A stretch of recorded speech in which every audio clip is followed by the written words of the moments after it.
Dr. Jones, we've heard a great deal about you. Have you? Professor of archaeology, expert on the occult, and, how does one say it? Obtainer of rare antiquities. Indiana Jones. Always knew someday you'd come walking back through my door.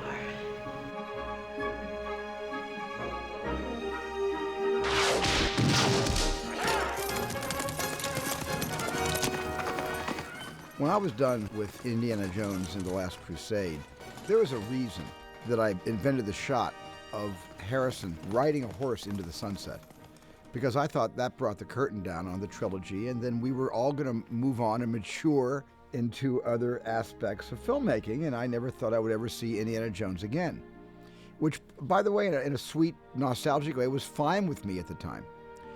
But there were some people it wasn't fine with. And I think it started with the fans. And I really think that the first rumblings we heard was about 5 years later.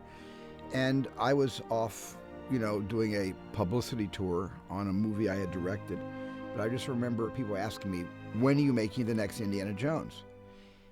Now that question followed me everywhere I went, in this country and overseas. I'd get asked the question, inevitably, sometimes not even on camera, are you going to make another Indiana Jones picture? And that was a question that was not only asked of me, but it was asked of Harrison. And I know it was asked of George Lucas. All of us have been asked that question. Harrison was the person that took it seriously. And he finally called me and said, why don't we make one of these pictures? There's a fan base out there that wants it. And my attitude was always, I've moved on and you've moved on, and I'm making these historical dramas and that sort of thing. And Harrison was tenacious, and Harrison called George and got George thinking about it. Then George called me, and he said, well, Steve, what do you want to do? It could be fun to make another movie. And I was the holdout. I was the one that said, I'm done with this series. It was great. Let's walk away. And I have to give the credit to Harrison for starting the ball rolling, and then for George in working on me to get me to consider the possibility of more stories, or at least one more story. There was an ongoing dialogue. There was a period of maybe 5 or 6 years where nobody anticipated doing another. And then we began to, each of us in our way, to think about the potential, the possibility of doing another. Having been out in the world making all kinds of other movies, I was happy to do another Indiana Jones film just because they're so much damn fun. And then in 2000, there was an AFI tribute to Harrison. And we were all sitting there in our tuxedos, and we were watching on the screen, and we were seeing all these great clips, and people were telling wonderful stories. And we sat around afterwards, and we said, that was really fun. Maybe we ought to do another one, and we really ought to focus on this. And that's how it happened. One of the things that I was worried about was when we made these movies, we captured lightning in a bottle. So one of the things that struck me, though, as a concern was, will the audience accept Harrison? Because when we first began talking about making another one of these pictures, Harrison was in his mid-50s. And now he's in his mid-60s as Indiana Jones and the Kingdom of the Crystal Skull is about to open. And that was a concern for me. It was a concern when he was 55. Is he too old to play Indiana Jones? And he wasn't at 55. And by the way, he sure ain't at 65. And I'm sure he's got another 10 years left in him if he wants to do something like this again. Because Harrison was the secret weapon. And it made me realize that Harrison was the center of this piece from the very beginning. The casting of that man to play that role was the most important thing we did. And when I realized that the strength of Indiana Jones is the way we fashioned this for Harrison, that was the key for all of us. You're a teacher? Part-time. George Lucas had this idea for Indiana Jones, and it was basically, hey, let's do aliens. And I said, George, I don't want to do aliens. I've done 2 alien movies. At the time, I had done E.T. and Close Encounters of the Third Kind, not in that order, but I had done both of those pictures. And I didn't want to do any more aliens. That was it. But George insisted, and he didn't. He said, this will be like a B movie. It'll be like those 1950s B movies, Earth versus Flying Saucers, and all those exploitation movies that were really about government paranoia, Cold War fears and things like that, and Hollywood turned them into invaders from Mars. It was the idea of taking the genre from the 1930s serials, action-adventure serials, to the B science fiction movies of the 50s, in the early 50s. And I said, if we move the whole thing into the 50s, which would be age appropriate for Harrison, that would be the cinematic equivalent. And I wanted to rest it on a cinematic antecedent like we did with the other one. And I resisted, but I also never thought I'd be making Indiana Jones 4. So I guess I kind of humored George by going along with it, thinking, well, I'll never wind up directing this movie, though. I'll wind up producing it with George and somebody else. We'll get some young kid to come in and do this, you know. And then when we actually began to get close to a story involving extraterrestrials, Independence Day came out, which was a smash. And I said to George, I called George up after I saw the movie. I said, hey, this movie's really a lot of fun. It's brilliantly directed by Roland Emmerich. It's just got everything you want in a movie. It's got humor, and it's got drama. It's got things you've never seen before. It's got a mothership bigger than my mothership in Close Encounters hovering over a city in broad daylight. I said, come on, we can't do aliens, especially since Roland has done his alien picture. I then sort of thought, well, maybe I could do a kind of, you know, there's a whole genre of ancient civilizations developed by aliens. And I said, well, maybe I can move it into that, you know, without flying saucers and see if that would work. So then George came to me one day, I'll never forget this conversation, said, you know, you might be right about this alien thing. Maybe we shouldn't do aliens. There's too much of that stuff around. I said, George, I love you. That's the best news you've ever given me. He said, yeah, they're not aliens. They're kind of extra-dimensional. I said, what? He said, ever hear of string theory about different dimensions? I said, yeah. He said, okay, these are interdimensional beings. They're not extraterrestrials, they're interdimensional. So I said, fine. And what are they going to look like? George said, look like aliens, but we'll call them interdimensional. But at that point, I thought that was kind of interesting. It kind of deepened the subject matter a little bit. So once I started that, then we started getting on the right track and getting the script in shape, and then it finally became what it is. But it's been a kind of long road to get everybody to agree, and we're not going to do the movie unless all three of us agree on it. So then I had this idea to bring in Jeff Nathanson, who had done 2 scripts for me, and he put some really good ideas together and gave us some guidance, some direction, especially on the story. He really brought some original elements to the story, and of course he has a story by credit that he shares with George, which I'm very happy about. But what I did later on was I went to who I call my closer, David Koepp, who has written a number of films, starting with Jurassic Park and Lost World. David wrote War of the Worlds, which I directed, and he's an accomplished director himself. And so I went to David and I said, David, I need help. And then he wrote the script that became the movie. You kind of have to approach this movie as if the others never happened, but in the back of your mind realize that the rules were laid out previously and you still have to stick by them. So it's a bit of a balancing act, you know, and my feeling was I want to be respectful, I want to be mindful, but I also have to write something as if for the first time, you know, so try to have the audience in your head but not have them in your head. It's a real sort of tricky line that you got to walk. I think David's sense of humor is the key to the way that he writes. I think that's what makes his characters so endearing and accessible and entertaining. So the fact that he also has this incredible ability to write action and understand, you know, the structure of how that works and how you build upon action and how you make things more exciting and suspenseful and all of those things. At the end of the day, it's all about the characters. One of the things that I'm excited about is Marion Ravenwood. Indiana Jones. About time you showed up. Mom. Sweetheart, what are you doing here? Forget about me, are you all right? Young man, I specifically told you not to come down here. It was so great to work with Karen again after all these years. She hadn't changed a bit. I always knew one day you'd come walking back to my campfire. Yep. She is the same feisty Marion Ravenwood as she was when we released the picture in 1981. I learned to hate you in the last 10 years. I had heard rumors that this film was in the works for years and years and years. So somewhere in the back of my mind, I thought, wouldn't it be great if they were going to do a fourth one? And wouldn't it be fantastic if they brought my character back into it?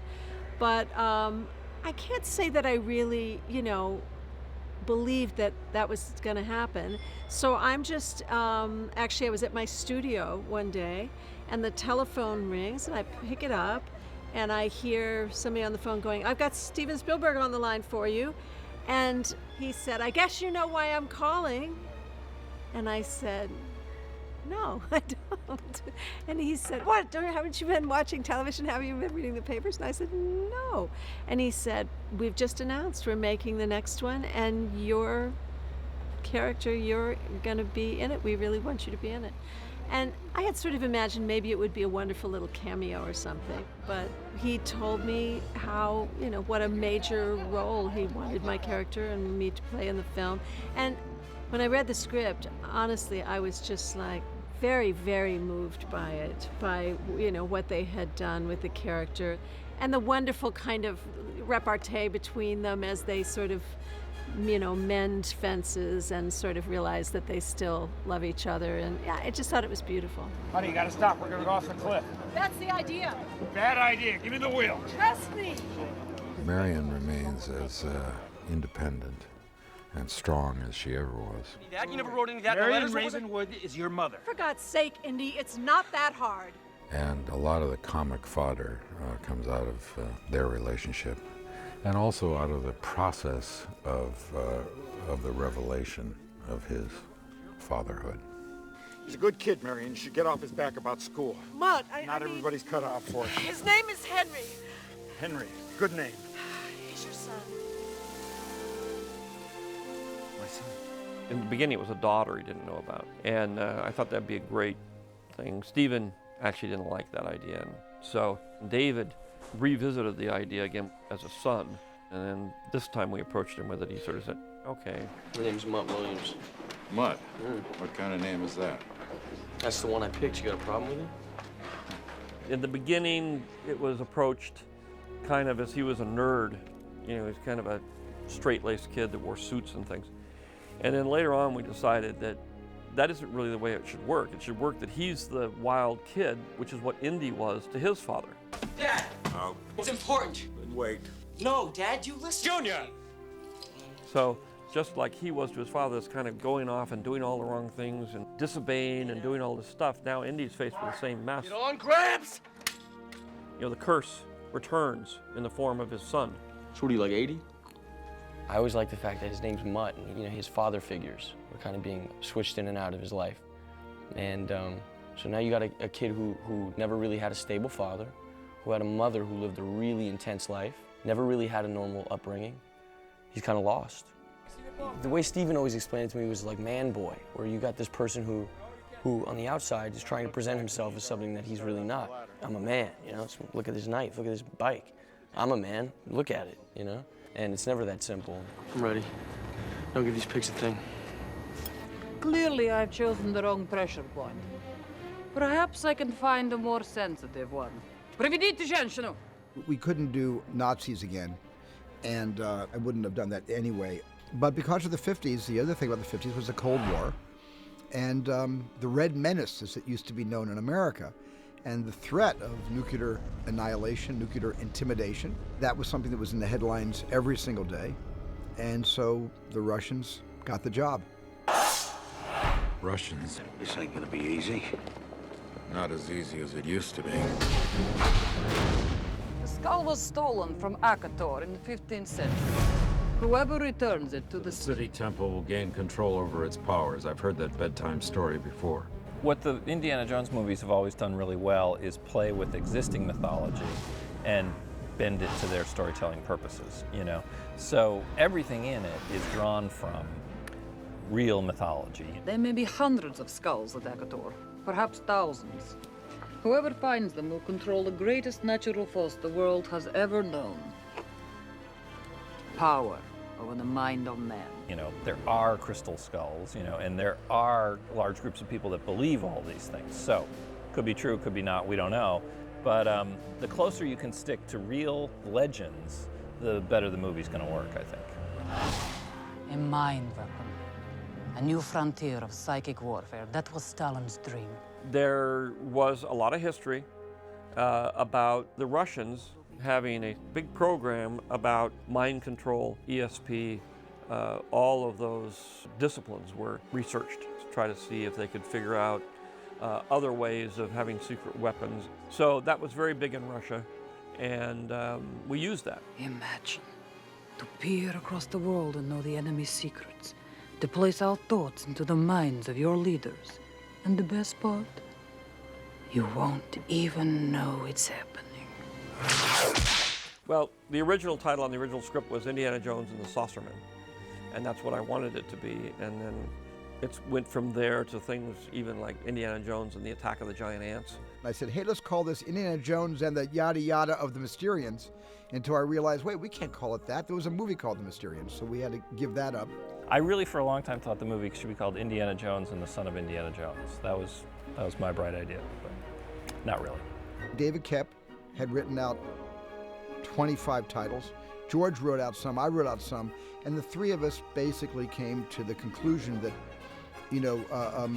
Indiana Jones and the Kingdom, which was a word George insisted on using, of the Crystal Skull was the right balance of mystery and being able to embrace our MacGuffin.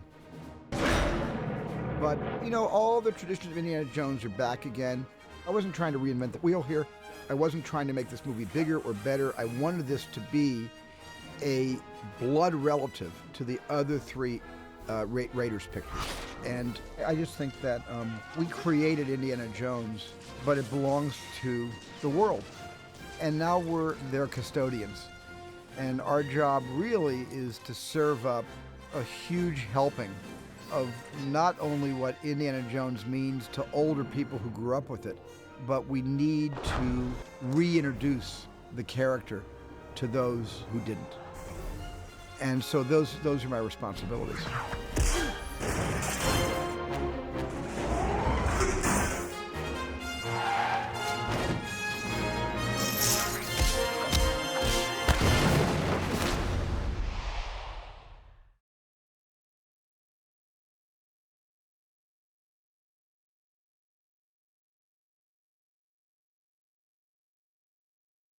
We've got to figure out how to get this one. This is the hero shot. Since everybody's back. This we can get.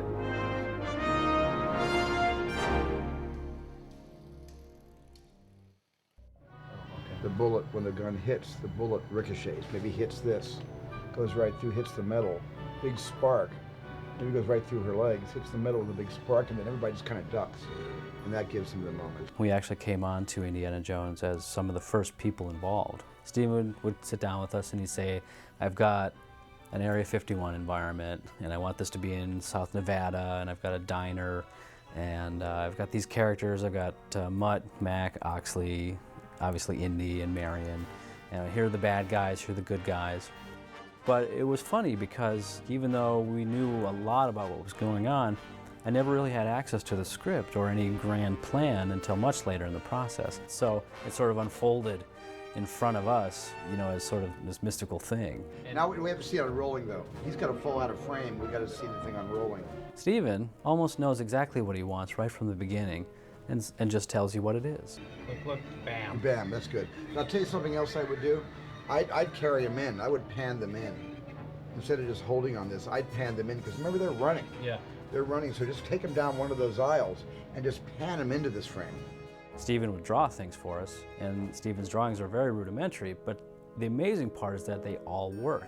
He'll sit down and he'll sketch out just a little 1-minute drawing about a shot, put a frame around it, and that's your framing, and then he'll do A, B, and C positions. And you go into Maya and do the 3D world, and it works. I mean, the lens works, the framing works, the timing works, everything works. And then we cut in and he catches her. Oh, okay. And then we have dialogue like old times. He looks at her and smiles, says like old times.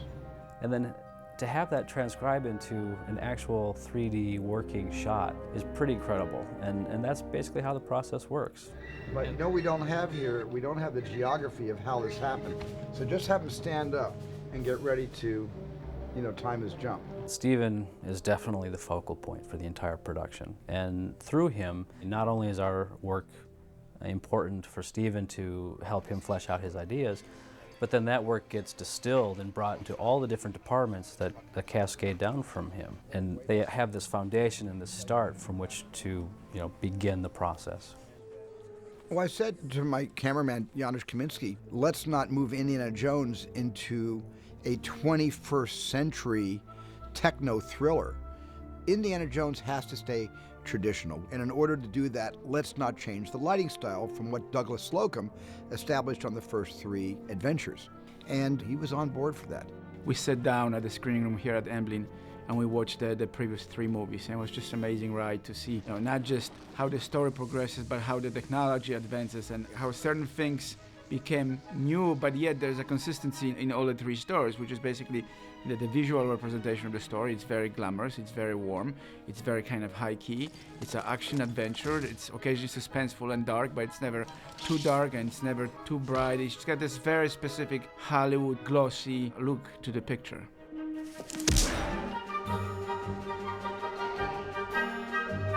I hadn't worn the Indiana Jones costume for 18 years, and early in our production process, the costume was sent to my house for me to try on, to see where we would have to change sizes. And I put it on, and it fit like a glove.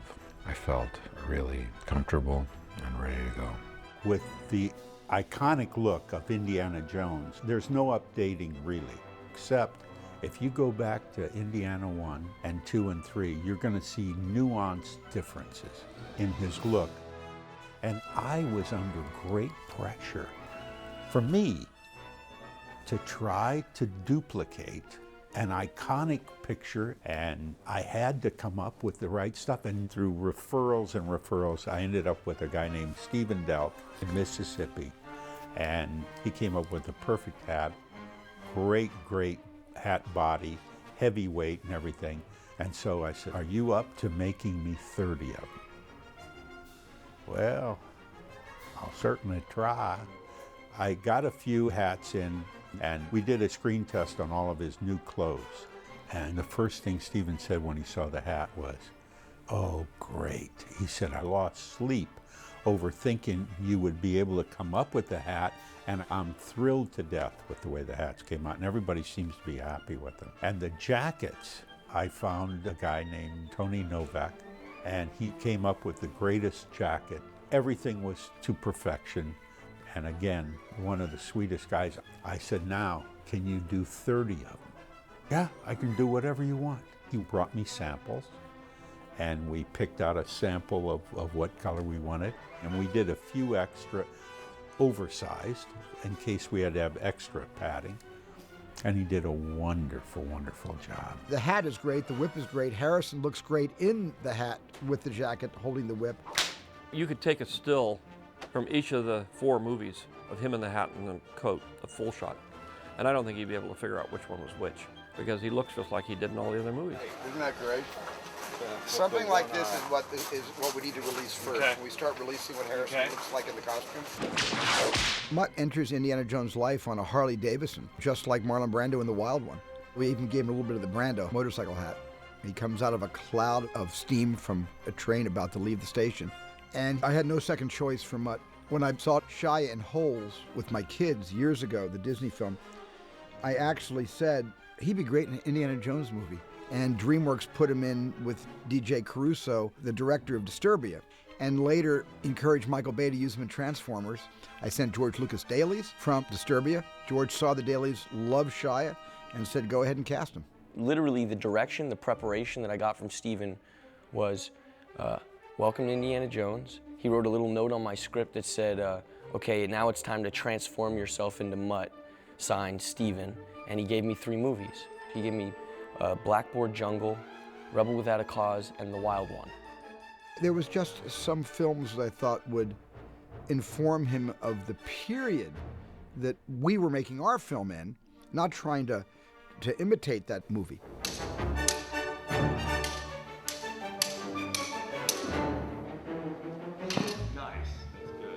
When we started, what was going to take the most time, and we knew was going to take the most time, would be the sword fight. So hard, man. Oh, God. Which kept evolving. We'd be moving so fast in training that the ideas started changing. Steven started going, okay, hold on, why don't we add this? Let's put 2 trucks here, let's put it in the jungle. Start the whole move there. Start the whole move about here, yeah. The way that we had started was like a stand-up fight on the ground, and where we've ended up now is a whole different thing. That would be perfect. The goal is to get it to bounce off the shoe, you know? Steven said at the beginning, we're gonna give you a switchblade. And we didn't have a switchblade coach, but I was able to take the knife home every night. So just me messing around with it, it became like my Tetris. It became the most interesting thing to do on set. It just became my video game. And I got pretty good with it. It just became like a fun thing. And I started showing Steven, oh, that's awesome. We're gonna add it somewhere. So that's how that came in. I had no predisposition about Shia when I heard that he was Steven's choice to play my son. And I was comfortable with that because I have that degree of confidence in Steven. And he has turned out to be an inventive, unique personality with real storytelling sensibilities, but also just a sweet guy. So it's been a pleasure to work with him, and it's been a pleasure to spend time with him. The first time that I had seen Harrison in full regalia was Harrison flew in on his helicopter, and you look up and you hear the ta-ta-ta-ta-ta-ta-ta-ta, and you know it's Harrison. And he gets out of the helicopter, and he takes about 5-6 steps, and he goes, oh, wait. And he walks back to the helicopter, opens the door, and then he reaches for something, and he pulls the whip out, and he untangles the whip, and he looks at it, and he greases it, and he holds it, and you're going, oh my God, this is so real. You're like shaking, your hands are shaking. You've just seen him do whip practice. The whip came back pretty easily too. I wasn't surprised because it's a relatively uncommon skill, and I was able to bring it back in a couple of weeks of pretty diligent application. We did a costume and makeup test on Harrison, and I had to kind of walk out of the light a few feet just to take a few deep breaths before going back to work. Because seeing him looking that good, it was kind of like, what happened to the last 19 years? How the heck did they go by that fast? My God. And that was scary, but it was also beautiful. And it was something we all shared together. The people who are working on this film, the core group of us, you know, we're on the first Indiana Jones. We've known each other even before that, so we've known each other over 30 years. So it's a very family-type group. To do it again with the same people is a mark of the respect that you have for what they've brought to the table. And so to be reunited with George and Steven and Kathy and Frank, who were the original producers, is a great delight. In keeping this movie to the tradition of the other films, I went back to my earliest producer, Frank Marshall, who produced Raiders of the Lost Ark and was very active on the other 2 movies, executive producing, and we had a great reunion. But of course, we were never that far away from each other. Our families have stayed close. We do carpool. Kathy, as you know, has produced a lot of my movies. So it's not like it was unusual for Frank, Kathy, and I to work together again, because we never stopped working together. I think that's the interesting thing about this series is that because so many of us work together, Frank, who I'm now married to because we met on the first Raiders. Kathy and Frank, you know, they met on the first Indiana Jones and then eventually got married, and Kathy's been working with Steven ever since. And, you know, so this is like a reunion of all of us coming back together again after all these years, and it's been a huge amount of fun.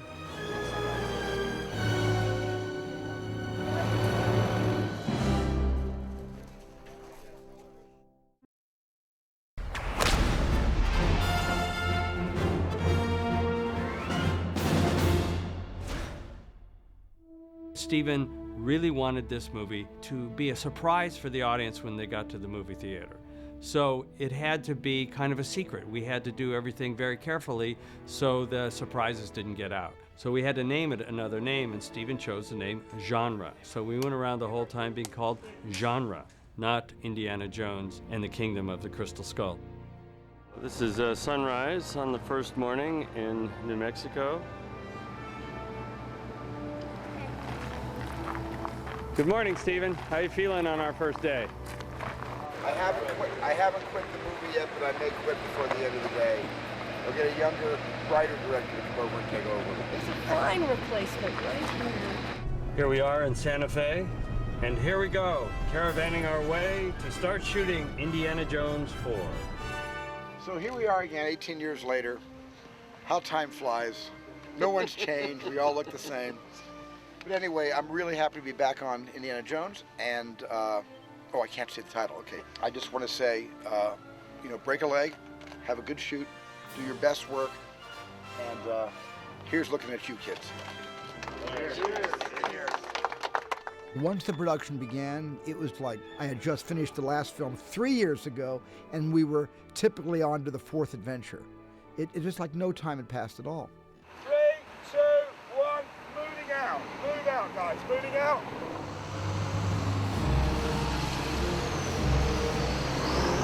The very first day of a principal photography consists of introducing not necessarily the main character, but just introducing the time period, which is, you know, we've got this group of teenagers riding a Roadster, 1957 Roadster, and it's all very colorful, and the wind is blowing their hair, they're dressed in a very colorful costumes, and they encounter this convoy of military trucks driving down the country road, and we realize that there's a bit of a tension between the teenagers and the soldiers. So you're beginning to create a little bit of a conflict and a little bit of suspense. Very good, we got it. Thank you. Print that one. Okay, and that's a cut. Very We got good. it. Really amazing rock formation right next to the road. It was very exciting to be on a location that was extremely visual. We shot in Santa Fe, very close to the Ghost Ranch. Ghost Ranch is where Georgia O'Keeffe lived and created. So obviously the scenery, the environment, the landscape is really beautiful, very much like a Western. And we wanted to open the movie with that kind of a iconic American landscape. So we got to the location and we realized that the road, which is an old highway that's been abandoned, just wasn't high enough quality to allow us to get the work done. It was all potholed. And so we basically paved 1 mile of an old highway.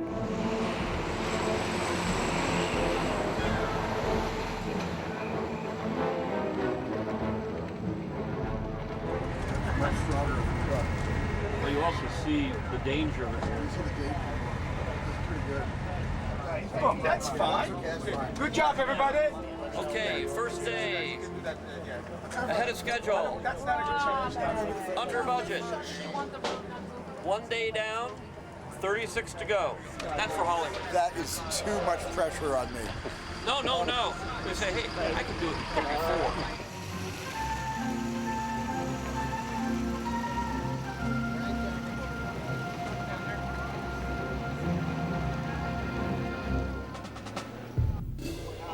Or he can be taken, dragged a bit. He can be taken out of here like this, and then he's thrown down so he's near the hat. Right. Well, you know, when our story begins, we find Indiana Jones in the trunk of a car. And that was George's idea. George said, you know, I'd love to introduce Harrison this time playing Indy in the trunk of a car. And I said, that's fine by me. I thought it would be nice to have him trapped in the back of a car with another guy, and in a really desperate situation that we've grown to love with Indiana Jones. And it's, you know, a new step for introducing him. I thought after all these years it would be fun to do that and to do the unexpected. I wouldn't exactly call it the romantic entrance that Harrison was given in the first movie.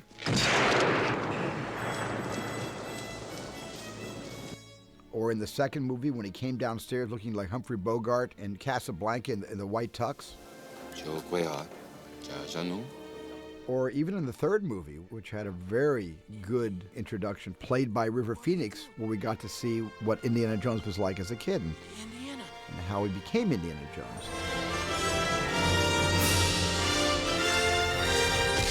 But we thought we would give him an ignoble entrance in Kingdom of the Crystal Skull and pull him out of a trunk. Action, guys.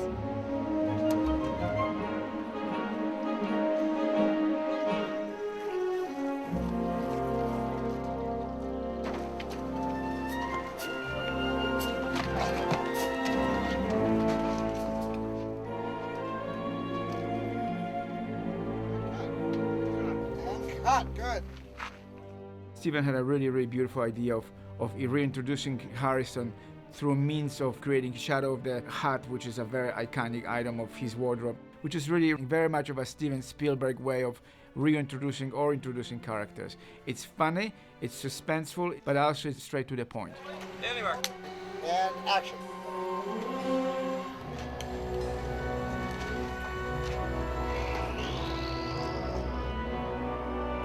ребята, давайте! Быстрее, быстрее, быстрее! Скорей! Russians. And cut. Good. He'll turn to you and he'll say Russians. When I first realised that I was actually in an Indiana Jones film, it was in New Mexico, when they throw Indy to the floor, and then the camera goes onto the hat, the hand comes in, it picks it up, and you see the hat go onto his head, but it's the shadow on the car. So the shadow puts the hat on, and then Indiana Jones turns the camera and goes, Russians. And I go, hey, whoa, you're in an Indiana Jones movie, you know, and that is the spirit of it. Russians. This ain't gonna be easy. Not as easy as it used to be. We've been through worse. Well, Ray Winstone was a great character. David Koepp did a lot of work on the script on just Ray's character, and we made it a little more complex. He may be the most complicated supporting character we've ever had in one of these pictures. 1957, a lot of the popular literature was about spies, betrayals, sneaking around, and the Cold War, and we wanted to keep that in mind. So the fun part about Mac is you never quite know whether to believe him or not. He's a double agent, but he's a double agent who's forgotten. He's a double agent who don't know who he's working for. I kind of think when he's with the Russians, he thinks he's working for the Americans, and when he's with the Americans, he thinks he's working for the Russians. He don't know anymore. But he knows Indy's his mate. Hey, Mark.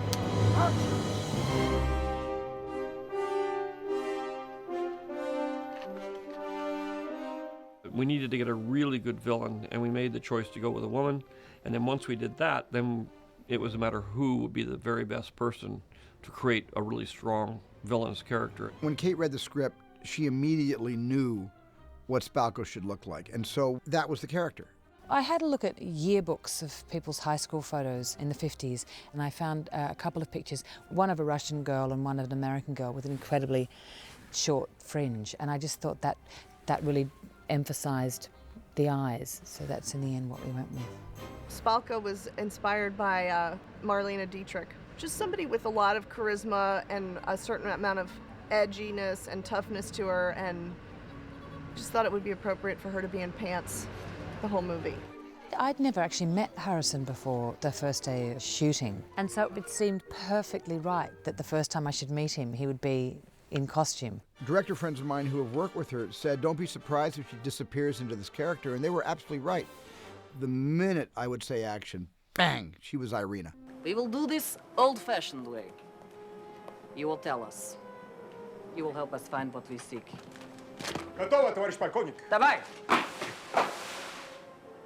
And cut, next shot, thank you. One of the interesting things is there's a wonderful shot taken up above the lights there where we'll actually be looking down, and as we have a huge number 51 painted on the back of the door, giving a nice little wink and a nudge to the audience, telling them where we are. The object we seek, rectangular storage container, dimensions 2 meters by 1/2 meters by 66 centimeters. Contents of box, mummified remains. Makes you think I got any idea which box you're talking about? We've built about 250 boxes, and contrary to what people might believe, it's not just simply putting boxes together. We had to age them down as though these boxes have been here for 20 or 30 years. The stencils we've actually created on the boxes are matches for the stencils in the original film, so I'm hoping fans will pick up on that level of detail. D-Mark. Get out, focus. 260. And go ahead. Send him.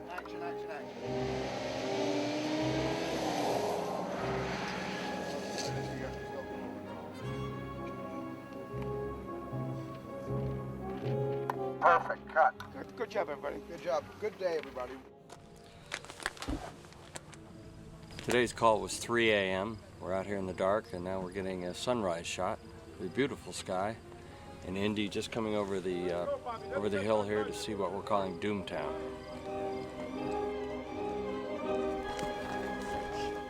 Looks like we've got an uninvited guest on the set today. A rattler. That's not one of ours, is it? Where'd you find him? Here. By the trucks. Here we go, guys. Stand by and shoot now. Stand by. Here, I'll look it up, please. And here we go. Let's roll sound, please. Camera come around, look back, and look back again. And cut. Harrison. This is the scene, of course, where Indiana Jones is chased by the Russians and finds this quaint little American town in the middle of absolutely nowhere with perfect lawns. Everything looks absolutely perfect. So he charges into one of the houses, calling out for help. And as he enters this house and moves through, he discovers, of course, that this is actually a staged town. So it's a very interesting, unique sort of set to do. The only people here, of course, are actually dummies. So he gets quite a shock. We had to provide all of the mannequins for Doomtown. And so we had to come up with 50s looking mannequins, you know, because they're very specific back then, their faces, their hairstyle.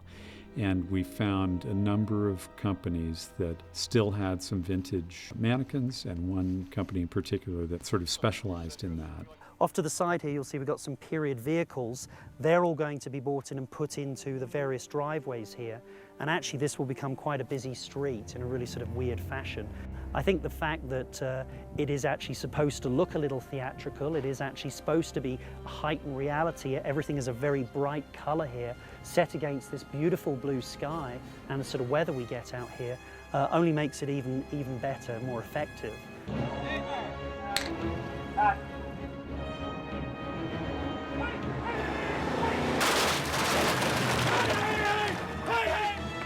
Sir, wait! Don't wait for me! Indiana Jones finds himself stumbling into the middle of a bomb test, which he survives in typical fashion by seeking shelter in a lead-lined refrigerator. And it goes on from there.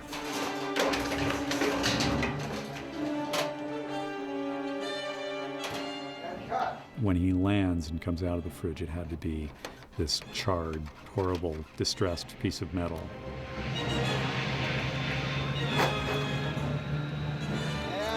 Action!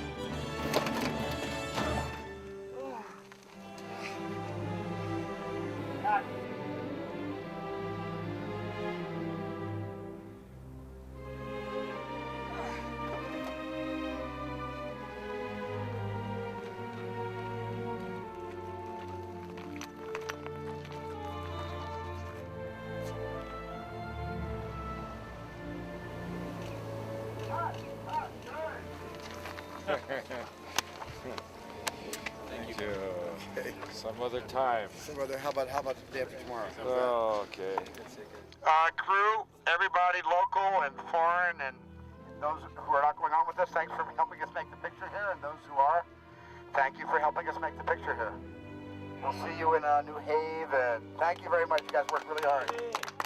Long hours, hot conditions. Thank you.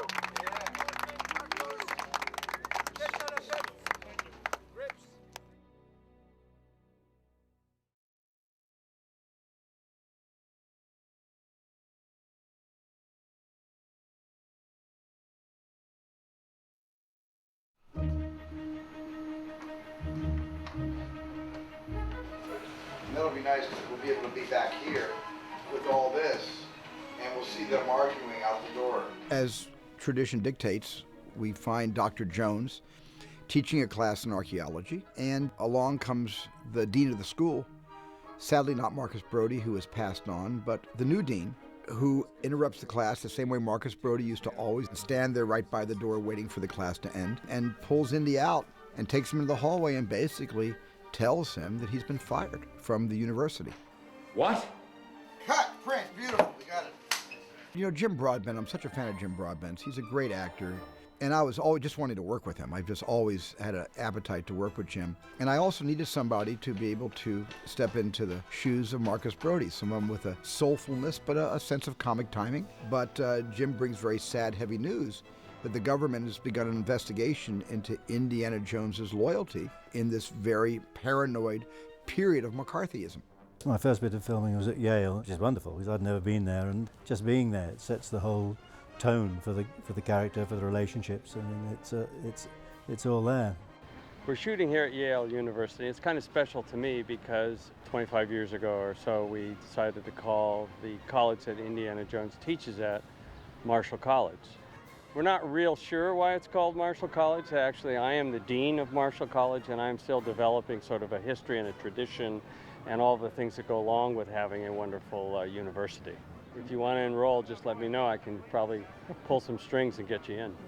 We've had 2 scenes in classrooms just like this one, exactly, with kids like you. Except we shot all those movies in London. So they were really British kids, not American kids. This is the first American representation of an American college of the whole series.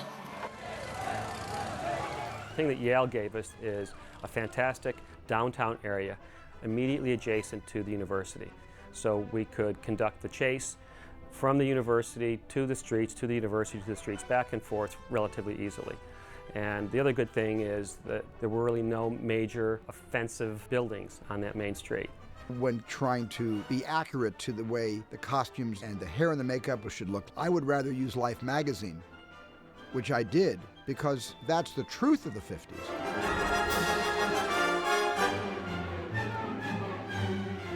We had set up a shop beforehand in New Haven to do fittings for all the background, and so when we got there, it was very well organized and put together. And so now everybody comes in on the day of, and everything's in a nice little compact closet. So every day it's just a lot easier for us to get up at 3, 4 o'clock in the morning and get all of these extras dressed and looking quite well for the shots those days. But it was really fun. We got to, pick and choose a lot of vintage bicycles, all of their eyewear, their books. We spent a lot of time and care trying to develop their binders and their notebooks and age them properly and try and give them their own specific look. Mutt was definitely inspired by Marlon Brando in The Wild One. What we did was we got real vintage jackets. We must have tried 20 on them, and we found the one that we liked to fit the best. And then we recreated it. We knew we had to make about 30 of them, and to age one of them was taking way too long. So we tried a technique, which was to wash the leather before we even made the jacket, and it worked really well. It was the first time I had come to set. You're hearing what's it going to be like when you step in front of the indie cameras. And I think it did something for me where me and the stunties really got close. We bonded on that trip when we were out of town, all the stunt guys and girls. And then the month and a half of training that we had before we went into the actual execution, all the stuff we'd been preparing for.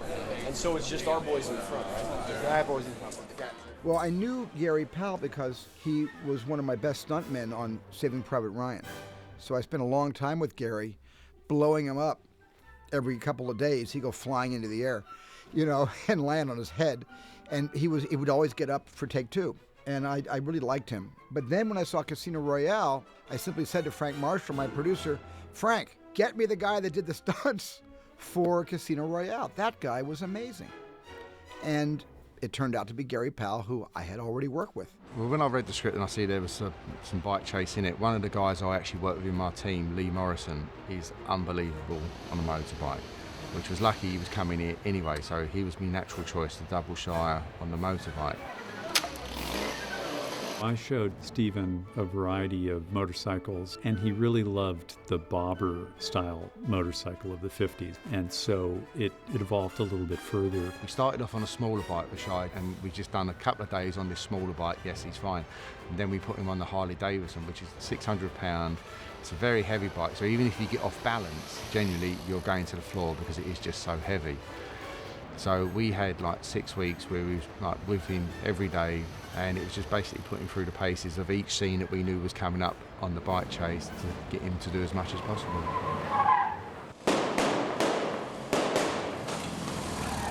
This is crazy! Somebody's gonna get hurt! The bike was tough, only because when you have somebody moving on the back of a bike, it's very different than just having somebody hold you on a bike. But we're shooting a movie, and Harrison has to animate his character. And we're on a bike through a lot of it. So a lot of it is the movement. All that stuff was pretty tough. What we do is we bring in what's called a second unit. And the second unit works in tandem with the first unit in complete collaboration, doing these shots sometimes right next door or on the next street from where the first unit is.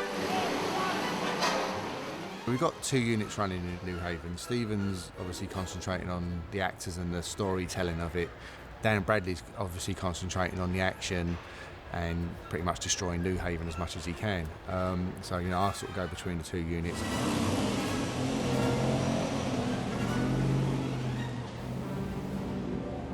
I also didn't know Dan Bradley, but Dan Bradley had shot second unit for Frank Marshall on the Bourne Identity series, and he had done some great second unit work. So we put Gary Powell together with Dan Bradley, and lo and behold, they had just worked together on Bourne Ultimatum. They're already good buds. So I got that team, which was really essential to make these stunts incredible. A nice thing that happened during the chase, when actually the 1st and 2nd units were working together in the plaza of the campus, was an homage to one of our most beloved characters, Marcus Brody. And so we have the chase ending up with a car crashing into the statue and the head of Marcus rolling into the lap of the bad guys. That sort of worked really well. Credit to Dan Sudik, because he had to get the head to sort of snap off the top of the statue and bounce down and land on the windscreen. And it's like, I'm not too sure how he's going to do that, but you know, we crashed the car into it and it'd come off, bounce down the statue and smash straight into the windscreen. It's perfect.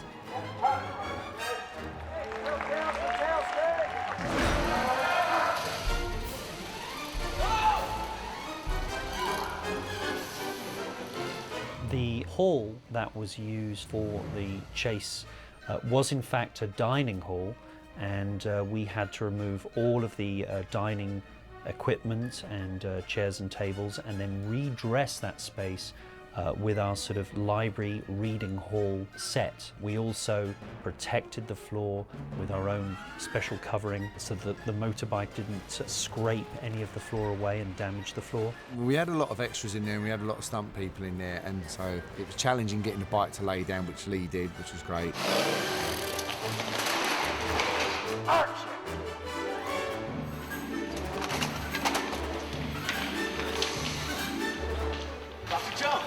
The student whose chair we was crashing into was Tom Hanks' son, so it was like, no pressure, you know, look after him, so, you know, but it was all good. Excuse me, Dr. Jones. I've got a quick question about Hargrove's normative culture models. Read Vergord Child on diffusionism. He spent most of his life in the field. You want to be a good archaeologist? You gotta get out of the library! Hey, Marty. Back for action.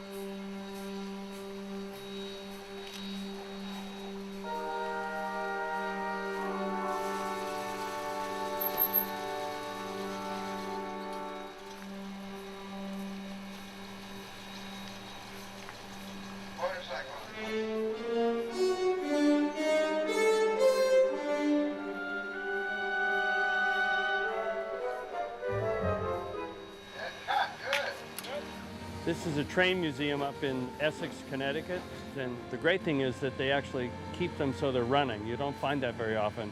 It's a station that's used commercially for train tours, and they were very cooperative. We put a train together with their assistants, and we shot there for a day. Dr. Jones? You're gonna run out of platform, kid. You're a friend of Dr. Oxley's, right? Harold Oxley, the archaeologist? Yeah. What about him? They're gonna kill him. To have all this real equipment here with a real train that's still functioning, it's fantastic. It's just like going back in time.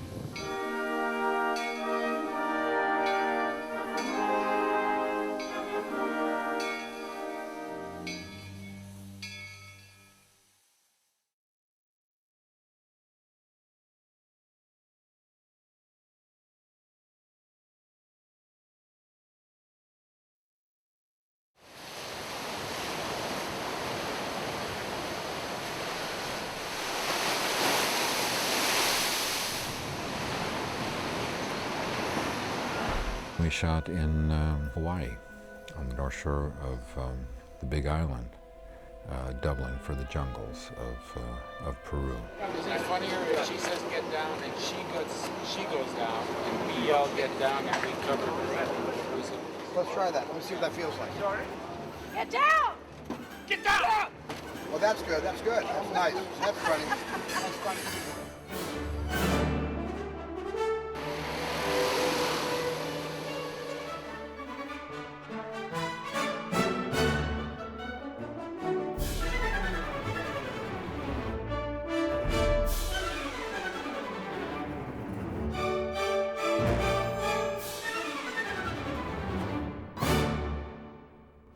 Okay, Pasha, take your mark away from us one step.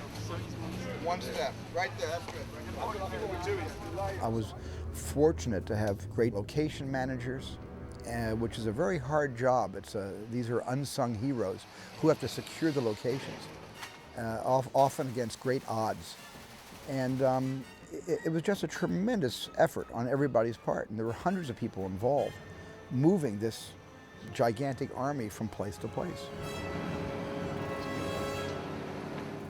One of the hardest things about finding locations on this film was that in 2007, to try and recreate 1957, and then to try to recreate 1957 primitive jungle, it's very hard to find primeval, untouched jungle.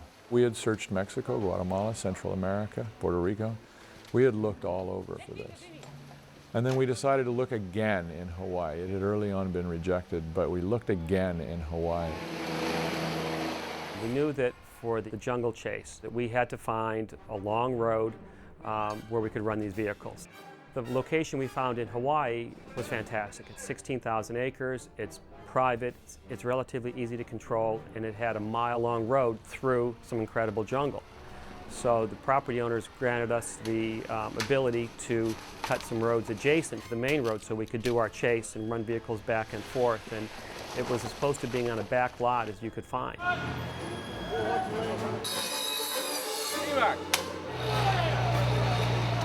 Of course, being in a jungle, you have certain expectations from the jungle. You want the hot sun filtered through the branches. You like a little bit of a mist, so all that stuff we were able to do. Unfortunately, for me, I had to deal with the natural elements, and again, the natural elements are not always very friendly towards the cinematographer. It's incredibly hot, millions of mosquitoes everywhere, so you have to spray yourself down in the mornings with all this mosquito spray, which wasn't the nicest stuff. Funny, I don't remember the weather being awful, but I have to say, usually women get the worst of, the clothing thing. I have to say, this being my costume, this sort of just shirt and vest, I'm the more appropriately dressed of the entire group. Poor John in the double-layered wool poncho, Harrison and Shia in leather jackets. So, they probably felt the heat more than I did. Put your hand under his neck when you're driving. Can you steer like that? Yeah. Well, just lift him up. Is it okay if I can lift you up a little bit? That's great. That's what we got to do. Got to do that.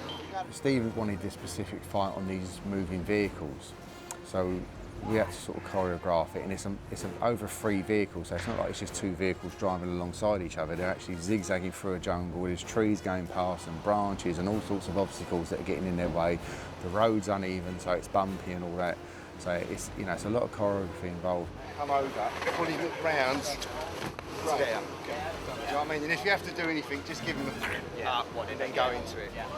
Okay. 3, 2, 1, pull up, please. It was tricky because, we've purpose-built these vehicles for us to do the fight on. The ground was incredibly bumpy over there, so we had to think of a way that we could have the stunt doubles or the actor and actress on there, everyone in there, in a safe way. So, we played with different ideas and all that, and, we use wires quite a bit there just to hold them to the vehicles, but you have to be able to have them to have free movement around the vehicle to make sure that they can obviously choreograph the fight. They can't just be sort of tethered off in one place, otherwise it just wouldn't look any good, So it was a hard job to get around, but everyone did a really good job with it. That's that crank. Yeah? Oh no, yeah. Oh, that one. If you're going to do Indiana Jones, you've got to be prepared to be physical, I think, And it's great because, when you get to a certain age, you always think you're not going to do those type of movies anymore. And probably you get to a certain age, that's when you start doing them, I don't know.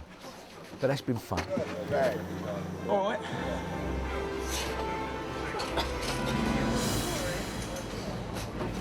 Shooting the first half of this was all physical. First half of the whole movie was physical. It wasn't a lot of character stuff till we got home, which was great. It's like shooting 2 different movies, at least from my perspective. It's hard to maintain character in a sword fight. You can't, and you're supposed to, but it's a whole different shooting style even for Steven, where he only wants to do those fights 2 or 3 times. Action. I think it's better to use the first instinct of yours all the way over and let it fall off. You've got to be ready for anything because Steven does change things up in the moment. It's a great way to work actually, because it means that everything you do is really fueled by adrenaline, focused adrenaline, you hope.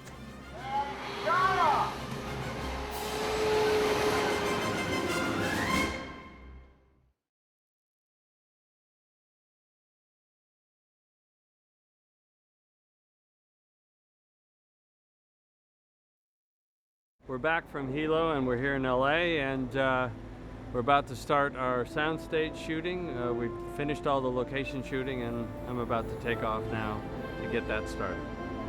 So now we're shooting here on the stages in not so sunny Southern California. Actually, it's kind of unusual because we're not just at one studio, we're at 4.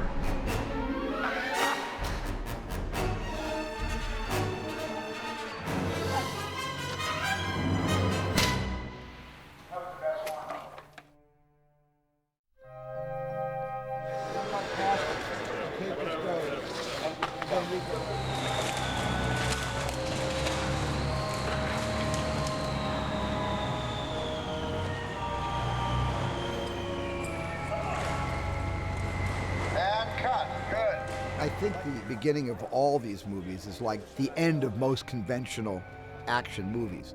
We take the climax of an ordinary action movie, we say, well, let's just take that and let's put that on the beginning of our picture, even before the first act begins, as if the audience it came in late and is just watching the end of Indiana Jones 3.5 and before Indiana Jones 4 starts.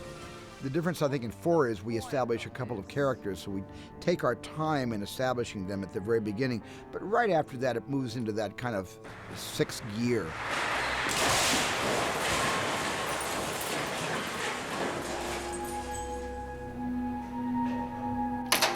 Hey.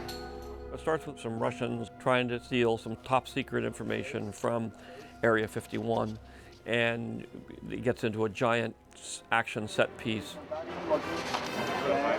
Don't go back that far. Action. Hey.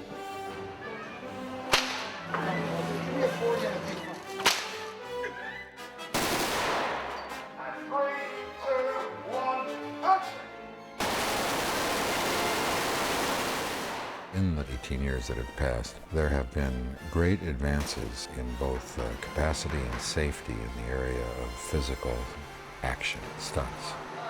One of the most significant advances has been in using flying wires, in assuring the safety of somebody like me during some really demanding physical stunts. You know, safety devices, harnesses, and wires that we digitally removed later on allowed Harrison to do some death-defying stunts, but always keeping him safe. So physically, in terms of, I guess, if Harrison had an odometer, there would be more mileage on Crystal Skull than probably Raiders of the Lost Ark. We've got about 3,000 boxes here, but that doesn't include the boxes that we have, which are boxes grouped together. So actually built and designed as one huge group of boxes mounted on wheels, which means that we can move sets and set up different scenes for Stephen very quickly. And this is a huge moment. Really what's happening behind me here is this wall of boxes, which is just a couple of layers thick, is going to be smashed away as a vehicle reveals itself. Of course, Indy's driving the vehicle. He's created absolute havoc in this space by this point in the chase. And so we're really prepping this for that stunt. So once we had the vehicle where it would do what we wanted it to do, we set up breakaway crates and we put some large air cannons behind it. Most of the air cannons we use are in a 30-40 gallon range. And what we did is we had 2 500-gallon air cannons that are really large. So as the vehicle hit the crates, we pushed the button on both air cannons and released all the compressed air, which blew the crates apart, blew the set dressing in the air, and the Jeep comes through and Harrison's sitting there, then Harrison drives off.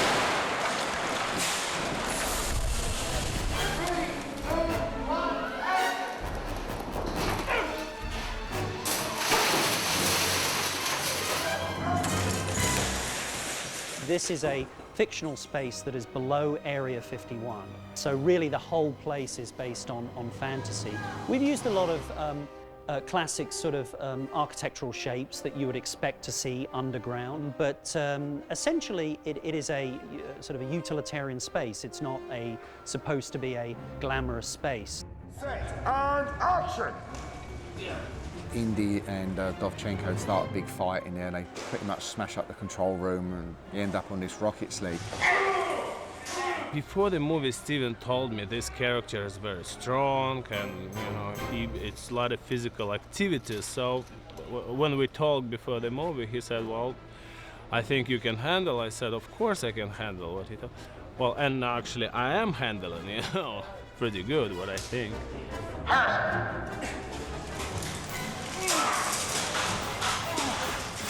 Debbie Zane, the casting director, brought Igor in, and I found out that Igor was a high-wire aerialist with Cirque du Soleil out of Las Vegas. He's a catcher. He'd be upside down on the trapeze catching people that were spinning in the air with their hands out. Please catch me, Igor. So I caught Igor this time and gave him the part, and he was a great villain. Now watch this. Now watch it. We pan to Harrison. We whip to Harrison, he backs up. He's backing up as he Yeah, does can the you jump. come closer? Now watch this. So he does the chain, we back up, Harrison backs up, and then can somebody, another person, can I see the chain land right there, right between his legs?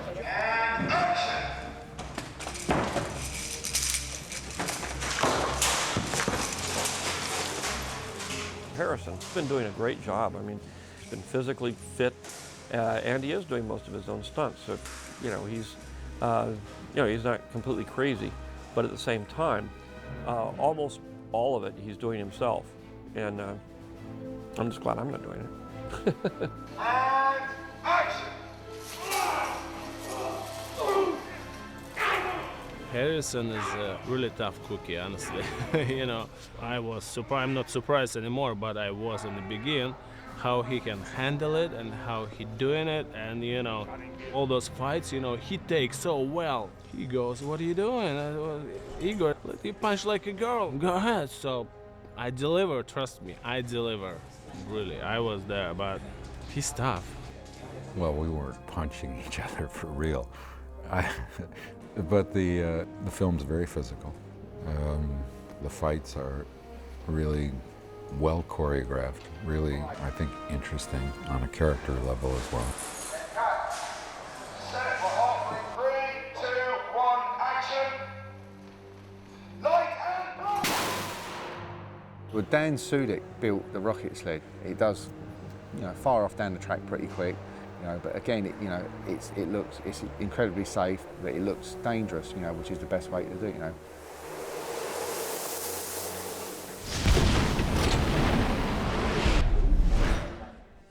Today, we find ourselves at Dr. Jones's house here on stage 29 at Universal Studios. And action. Where will you go? An overnight to London for a start.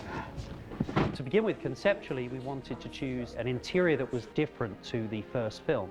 We felt that Harrison's character has moved on, obviously, from the first film, but we also wanted to hint at the design from the original films. So in a sense, the layout of this house is very similar to the first film. And the position of the fireplace, the piano, all those elements are as they were in the first films. It's just that the actual nature of the decor, the color, has all changed and been updated. Larry Diaz, of course, is a brilliant set decorator, and he's, I think, very successfully created an array of artifacts that Indy would have collected over the years. And we really wanted to tell the story of the adventures that perhaps had happened between this film and the last three films. So there are a lot of things in here, pictures of him and his close friends, all tying into the first three films. It'll be nostalgic, it'll remind them of those first films, so we're all extremely excited about it. I never should have doubted you, my friend. No. You have reason to question your friends these days. And cut. That was the best one. Cut, print.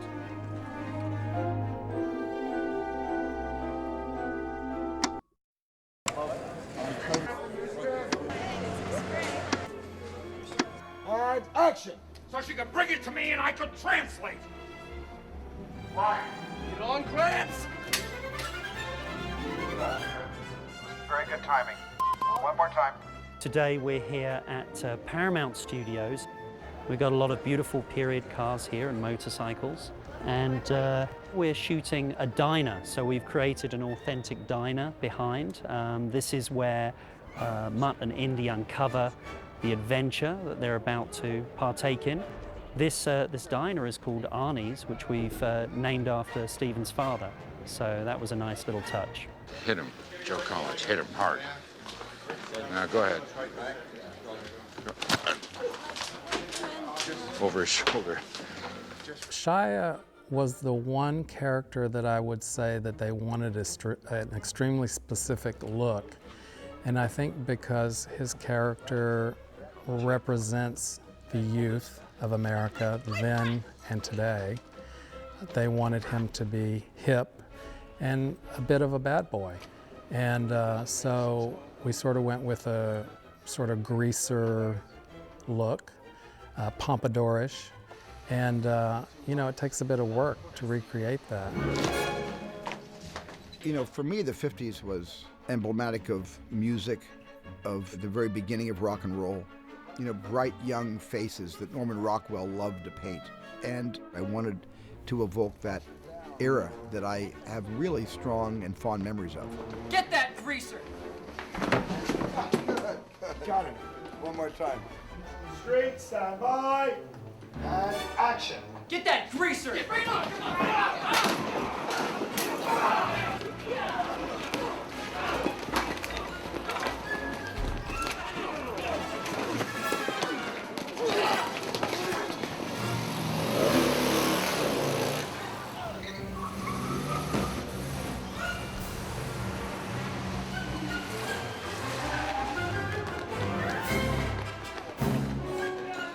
That's a really good take. Cut. Print.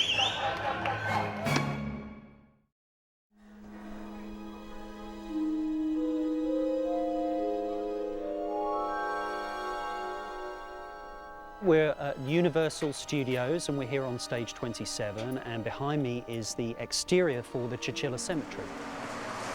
This is pretty heavily researched. We've looked at ancient excavations and burial chambers, and we've looked at ways in which people have been ceremoniously buried over the years in that part of the world. So a lot of what you're seeing behind is a recreation of that. I thought I just saw something. Are you jumping at shadows? I think some of the structures around the edge are a little more fanciful. The tree, for example, they're story points for Stephen.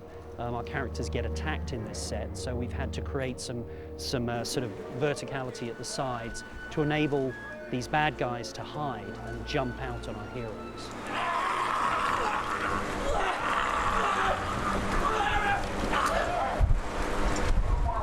I love being on a physical set.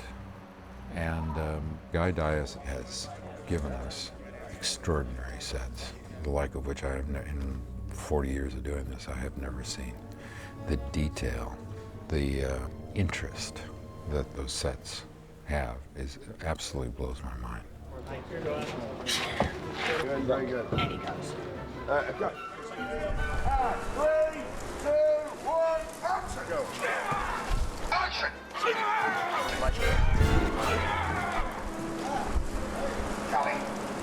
In this sequence in the cemetery, we were looking for something really special to happen.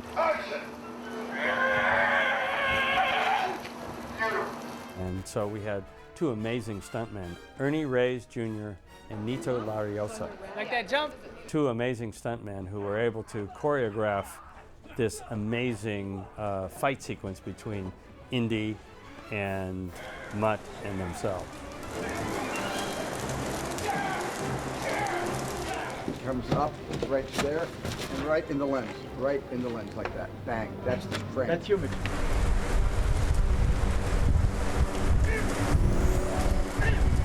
Harrison really, his genius is in routing out the details and paying considerably more attention than I would normally expect an actor to pay to little behavioral moments. There's a wonderful moment in Crystal Skull where Shia, playing Mutt, turns to him and says, "You're a teacher?" You're a teacher? And he says, Part-time. Then he does a little smile after part time. That's a detail. And that's something that a director doesn't tell an actor. Perhaps sometimes they do if they can think of it, but that's something that I didn't have to think of because those are the nuances that Harrison customarily adds to this character when he's playing Indiana Jones. I'm like this, Janusz. I'm more like a 50-50 like this. And then Harrison, and then we go, he's got a knife, then we see the knife come out, we see the whole little thing there, and then we come around like this, and then we just do the whole cut.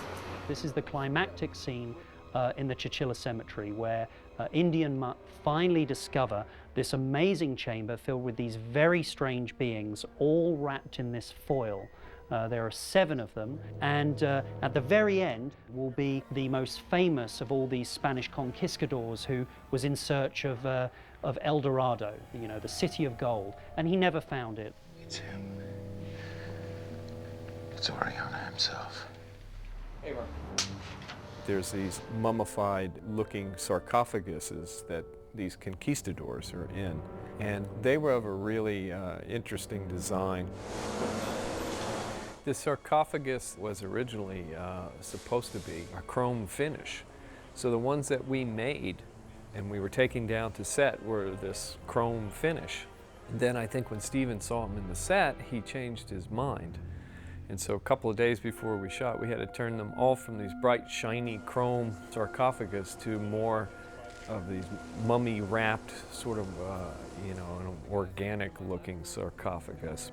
And what we ended up doing for those is we sculpted the outside, made molds on those, and then pulled those out of fiberglass. But then they had to also be rigged so that Indy could cut through them, and they find these well-preserved conquistadors inside. So we life-casted one of the guys here of Spanish descent, used his face, and carved him down like he looked like he'd been dead in there for 500 years, but still preserved, who then will wither right before our eyes because as the air gets to him, it causes him to decompose. Hold this. And cut. Very good.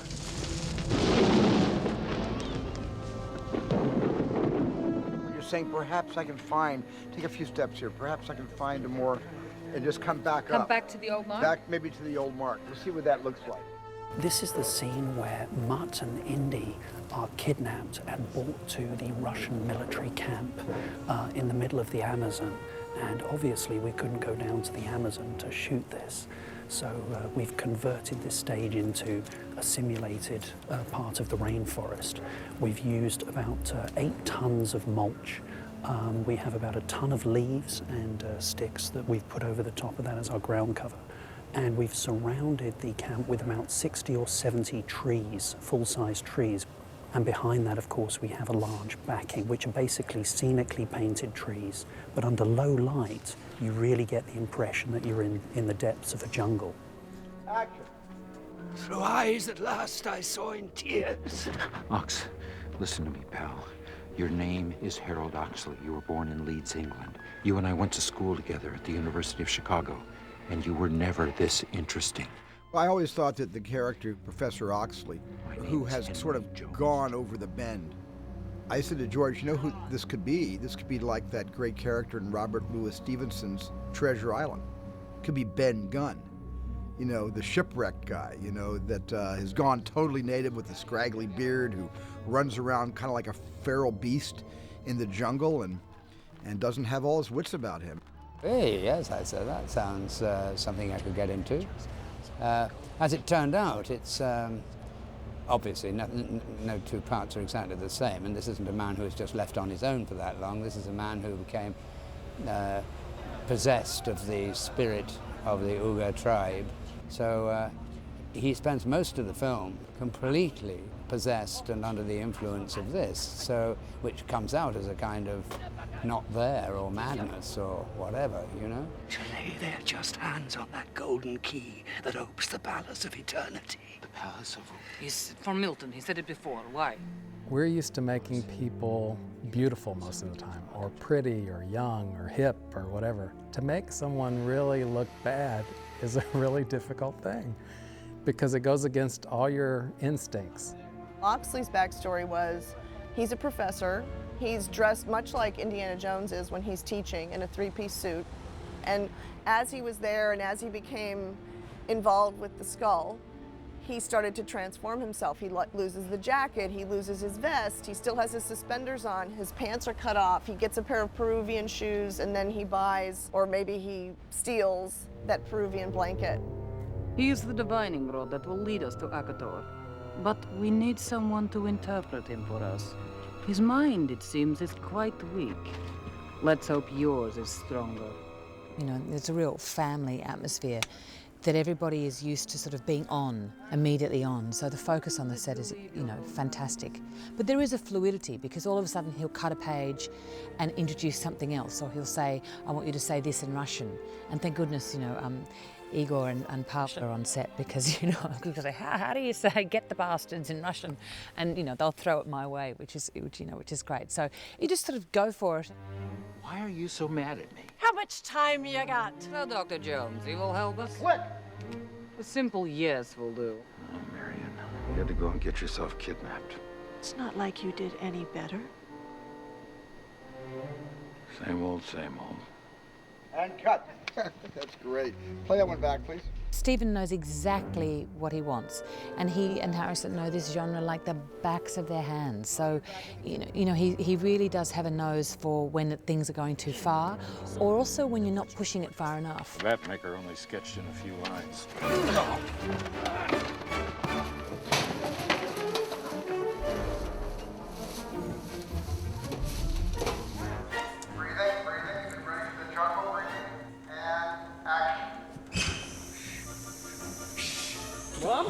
Stay back! Stay back! Harrison and I have both fallen into quicksand, and Shia's character, Mutt, goes off in search of something to try to pull us out of the quicksand. We built some large cylinders, you know, 30-inch diameter, 8 foot. And we opened up the stage floor, went underneath, and installed these mechanisms down in there. So what we would do is have the actors stand on the platforms, sand dressed all around them. As we slowly started lowering the platforms, the sand would backfill itself into the area, and it appeared as though they were sinking down through the sand. Stop. Don't worry. Nothing to worry about unless there's a... Void collapse. All right. Stay there. I'll go get something to pull you out, all right? And of course, being that we're in the jungle, the only thing that he can come up with, I guess there were no vines available. The only thing he can come up with is a 13-foot snake. And this is the snake. This is a Papuan olive python, and this is the first time she's been on camera. I've had her about 5 years. She's 13 feet long, and it just keeps on coming. What's he doing in that jar? This is where he travels in. It's a snake. It's not a rabbit. It's Come not on. a jar. Oh, hell no. Please come out. I'm not a big snake fan at all. I'm a dog person, you know. I don't mess with the rest of them. And he's making some hissy noises. That's See, just what's him. that about? Just breathing. All right. Supporting there. He's a really sweet snake, actually. He was really a friendly snake. I mean, I don't know much about snakes, but the snake trainer told me he was very friendly. He likes you a lot. All right. Yeah. Well, this is getting tighter up here on the arm here. I'm about done with this. Yeah. She's very good-natured. Like most pythons, she's got a lot of teeth, and she kills by constriction. And she's a fantastic tree climber. And she's also cannibalistic. She eats other snakes. So you keep all your pet snakes away from this one. Popping them in there. All right, Jack. Okay? Yeah. Keep doing this stuff. That's acting. And then I certainly have a respect for and an aversion for poisonous snakes, but you know, I've never been afraid of snakes. Grab the snake! Stop calling it that! What do you want me to call it? It's a snake! J-rope! What?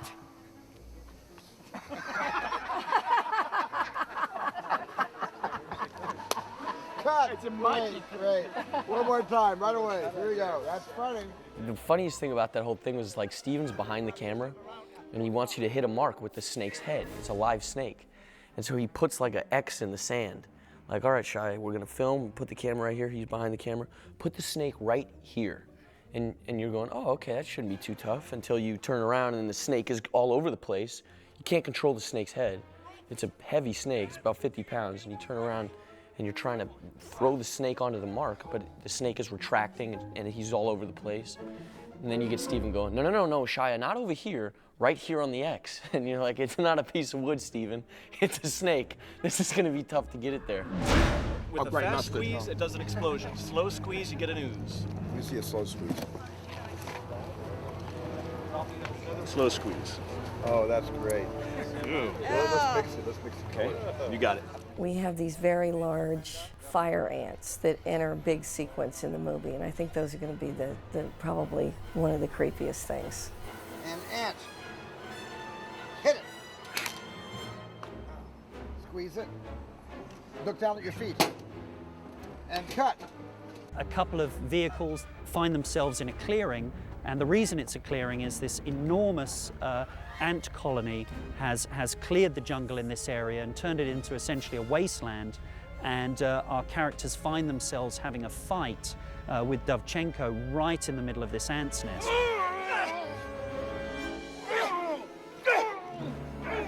Go! Get to the river! Indy tends to get himself into trouble that sometimes is a little more than he can handle. And he always comes up against a formidable foe who he has to take on, usually in a mano-a-mano kind of fight. And certainly the anthill sequence, being there to see these two guys go at it day after day, swinging and punching, and it was pretty amazing.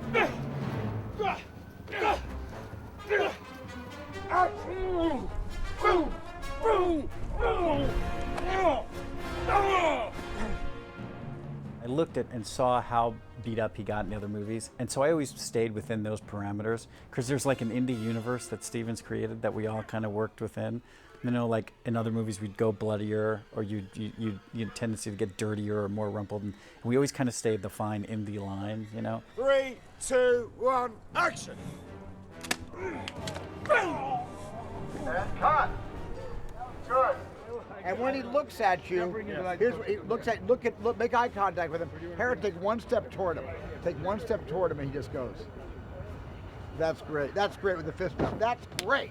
And Steven's also known for putting these little touches of humor into a lot of scenes in Indy, and certainly in this one, in the anthill sequence, the fact that the ants start to take his hat away, which is the iconic symbol of Indy, is pretty wonderful.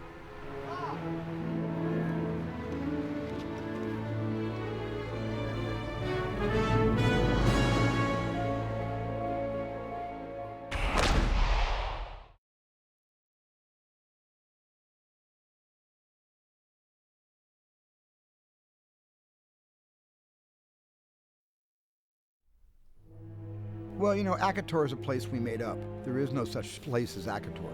But there is such a place as El Dorado, the city that Cortez, was searching for, a city of gold. So we kind of loosely took that piece of history and mythology, if you will, and combined it in a fictitious way with another place that would be the lure to bring adventure seekers to the scary lower depths of a rainforest in order to find a lost city.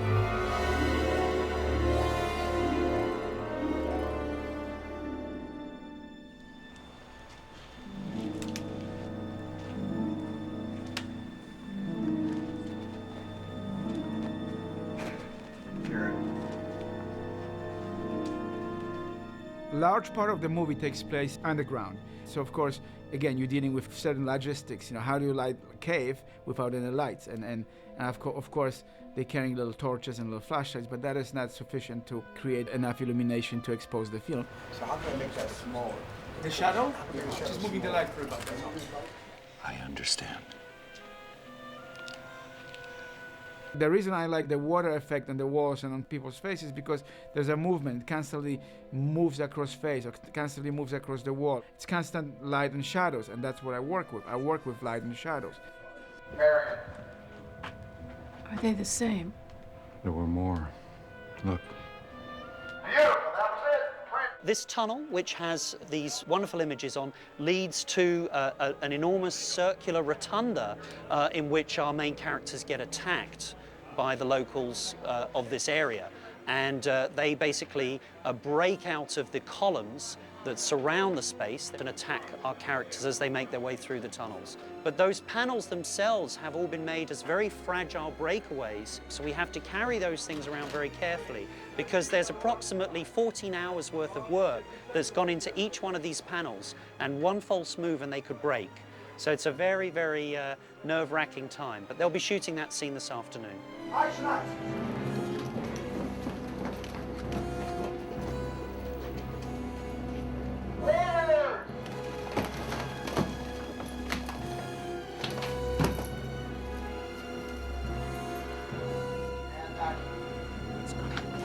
Go, go, go, run! Warriors, go! The natives will be chasing Indy and his group out and down the stairs and across a colonnade here. You know, when you first read it, they're running down steps. Oh, it's all right, we'll run down some steps. All of a sudden you get to these steps and they're all sort of jaggedy and sort of uneven and quite steep. So, you know, we rehearsed for that for a day or so.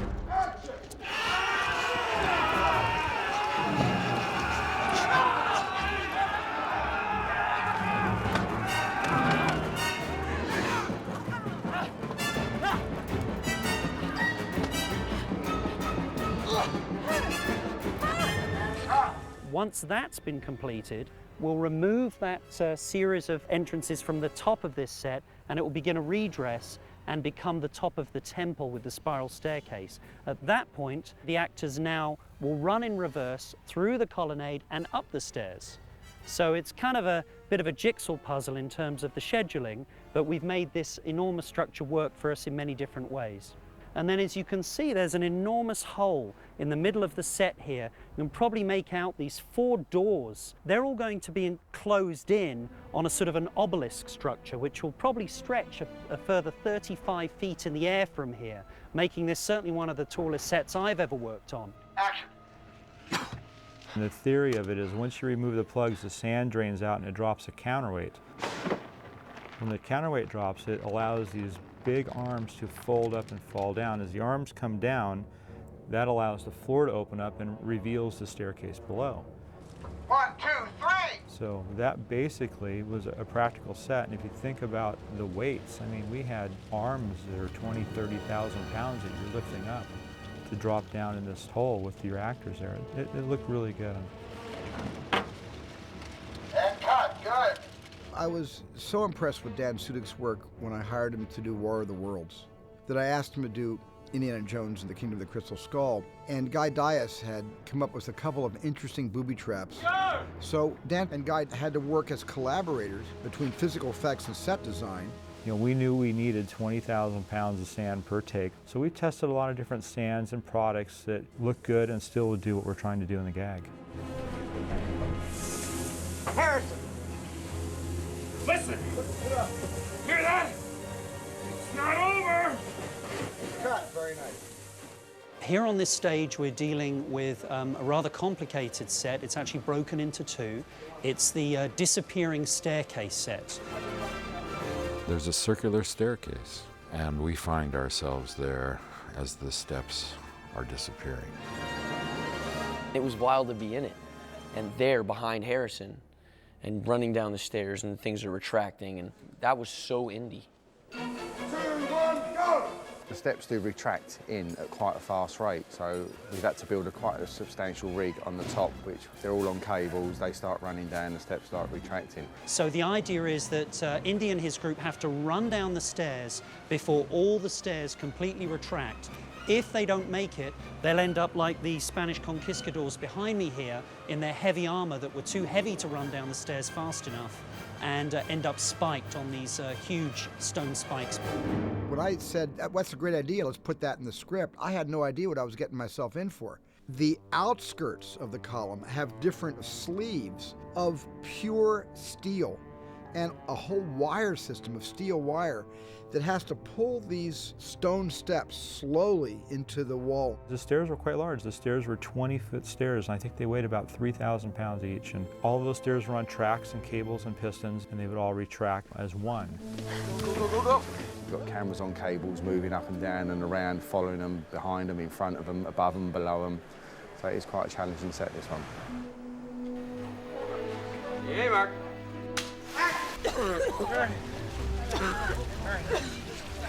It's scary, but there's a humor to it. Steven has a way of putting you in the middle of the fear and keeping the humor intact so that you don't lose the tone of Indiana Jones. They're almost going to kiss, and then Shia comes and interrupts it. Hold this! You know, there's a wonderful comic constant trading off of everybody looking after everybody else. That's hard to do. That's not an easy sell, to scare people but still have them in a humorous spirit. How do you do that? That's a magic that he knows how to do. I mean, that's Steven. Take about 7 or 8 steps. And then turn. And then turn. If nobody moves, they're just staring at you. Nobody's moving. And you're standing there and you can go. This way?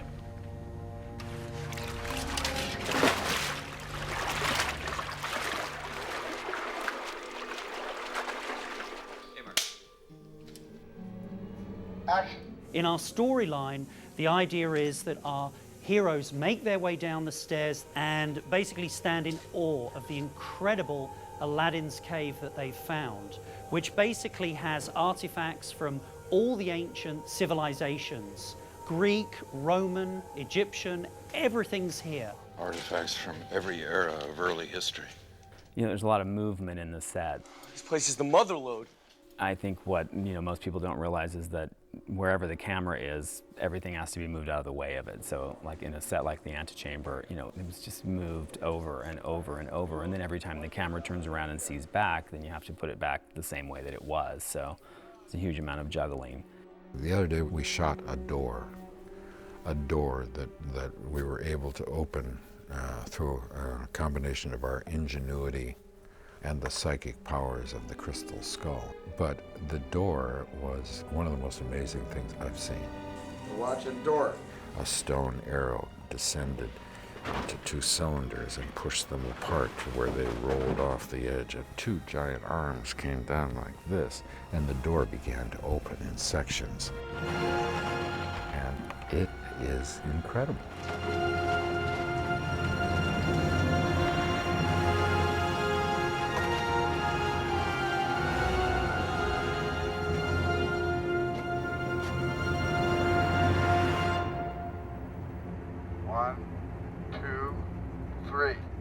This is the heart of the temple. This is purely imagination at this point. What I've done is I've taken some artistic license to try and come up with a style which is something that obviously is ancient, but would work with a series of beings that are clearly from another world. I've never been a fan of Little Green Men, but this is an intriguing new proposition about an extraterrestrial visit to an ancient culture. No more forever waiting.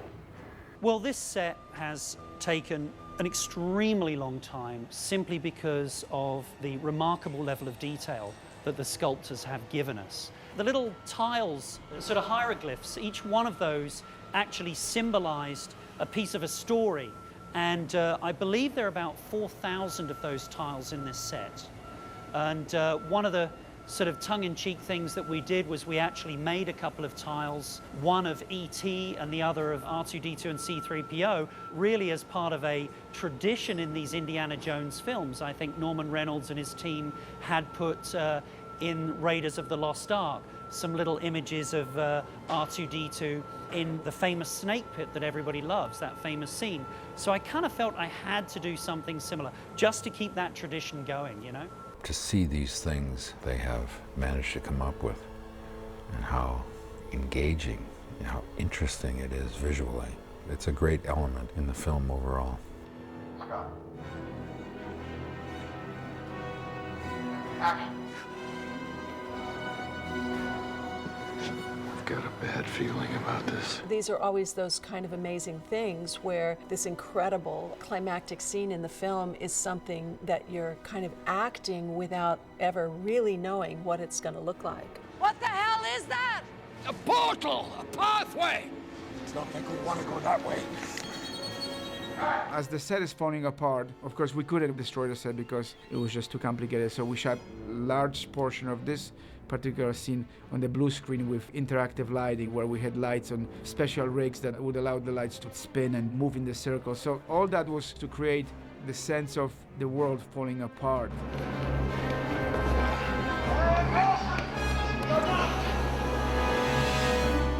The more interactive lighting I can introduce to the set, the easier it is for the visual effects guys to incorporate my lighting into what they designed. Come on! Come on!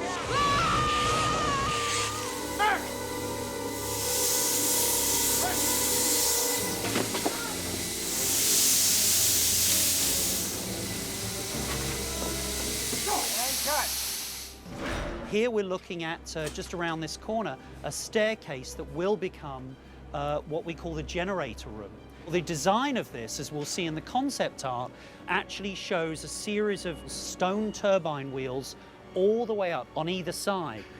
And you'll see at the top right hand we have the one single wheel. So the idea for this set is that we will have a working single wheel, and that will be replicated and cloned by Pablo and his team at ILM all the way down the stairs. And Dan Zudik and his team will provide us with interactive water so that we can wet down these stairs and really make it look as though those wheels are there.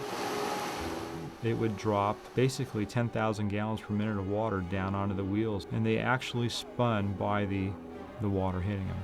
You know, Steven wanted interactive mist, so we had to hang mister heads throughout the whole set and turn them on, so it's as if the whole set was raining and flooding all at once.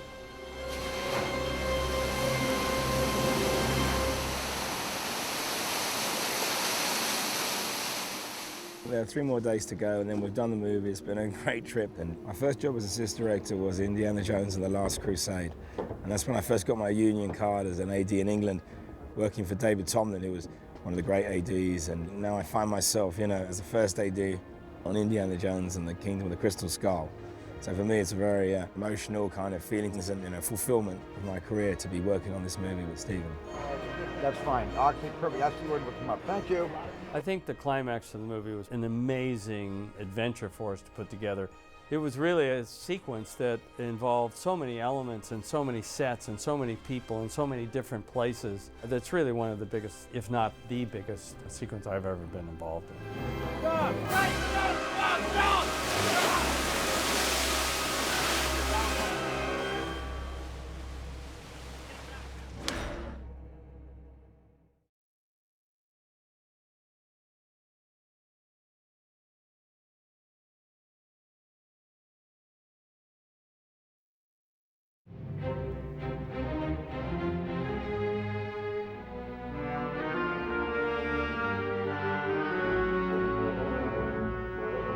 I'm certain that we kiss at one point in the story, in scenes that we have not yet shot. It's a secret. It's a secret. Really? There's a big surprise at the end of the movie? Oh, that'll be exciting. I've never gotten married in a movie. Oh, never? Here we go. Wedding virgins. This will be great. I kind of wanted to reunite him because I thought she was great. She was the spunkiest, and she was the one I sort of thought he should have married in the first place, and I think a lot of other people thought that too. So we finally came to her and having him reunited with her and marry her. Henry Jones Jr. and Marion Ravenwood. It was beautiful. When I got to the end of reading it, I actually had tears in my eyes. I was really touched by it. I was touched by it just in reading it. And then I was touched by it that they had decided to create this wonderful role for me in this film. Congratulations. You may kiss your bride. You know what I thought you were going to do? I thought you were going to whack him, lead whack him, and then just take him. I thought you were going to really take him. So we should do that. That was like you were going there, you know? I think that's really nice. The wedding is in spring. The beginning of the movie, we're in fall colors, we're in fall garments, and the wedding is in spring, so it's much lighter palette. And Marion wears a really great wedding suit that we built for her, and she looks fantastic in it. But it felt appropriate that she wouldn't be in a dress, that she would be in a wedding suit. She's a more mature woman. It's not her first marriage, so it seemed appropriate that she's in a wedding suit as opposed to a frilly wedding dress. We had decided with the other designer that we were going to go into all pastels. And I found a Donegal tweed fabric, which was very good for the period, and it was a nice pastel shade. And I like blue and brown. I think it goes well. And made shirts that were pale blue with a little tan stripe in them. and then we did the bow tie, and it worked out very, very well.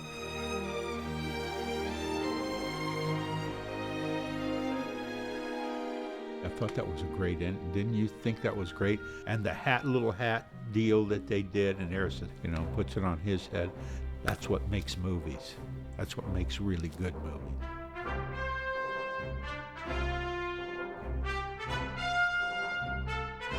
There's a lot of freedom involved in this, way more than I ever expected, which is scary to me. You find out that you're there for input also. To have freedom in something that's this massive is not a reassuring thing. It scares you. This whole process is the most terrifying and electrifying experience of my life. Okay, thank you, everybody. With Steven, he's a different man, really, in many, many ways. I mean, in many ways, he's the same man, too. But, I saw the filmmaker when I worked with him the first time, and working with him now, I see the whole man. It's beautiful to watch him with his kids. And he just became a grandfather, and it's beautiful to watch the excitement that he feels. I'll be seeing you. Yeah, I'll be seeing you. I think, we've all grown up. We're all 25 years older. I mean, I wasn't married, nor did I have a child then either. So we've all become parents. We've all done a lot of other kinds of things with our lives. So it's particularly satisfying to come back together, I guess, with such a huge gap. So you're meeting the same person, but you're meeting a person who's really grown, and it's great. The wonderful thing that happened was it was the last day for a lot of the actors and a lot of the crew. We were sizing down to just a small unit to go up to Fresno. So it was really the last day for many, many people. And so we had our traditional last day toast right there on the set. I just want to thank everybody for working so hard to make such a good picture. And I just have nothing but admiration for all of you. It was a long but not a lonely road. You're a great crew. Everybody did an amazing job, and this is your movie, not just mine, not just Harrison's or Karen's or Chaya's or Jim's or John's or any of this is your movie too. You brought back the fourth Indiana Jones. Thank you for that.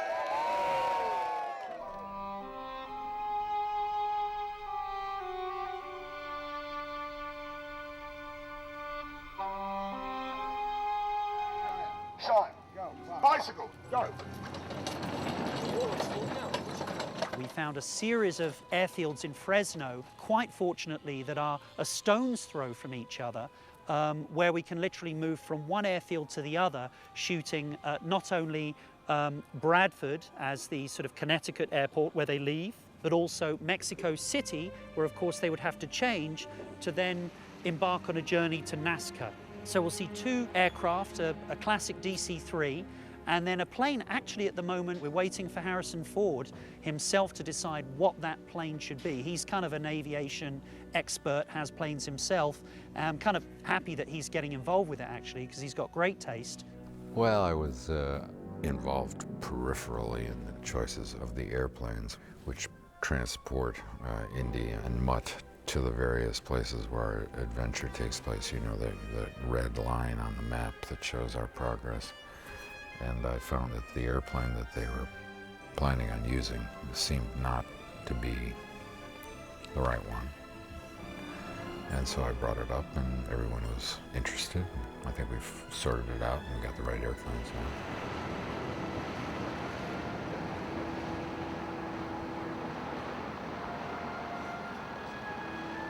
That's cut, print, and that's a wrap. That's a wrap.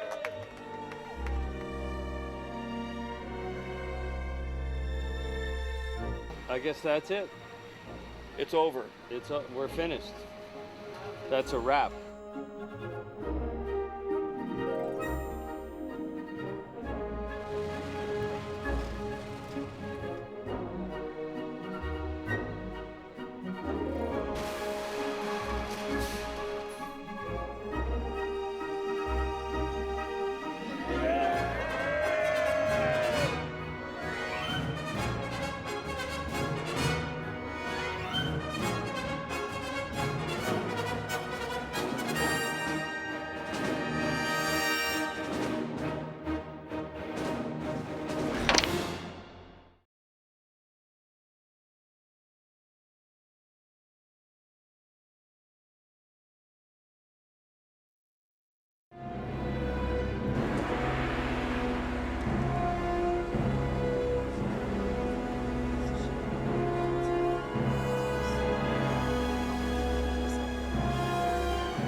the Warriors. Well, I have to say that was Guy Diaz's wonderful artwork, and I was just able to execute his artwork by going to a prosthetics house and a prosthetics person by the name of Matthew Mungle.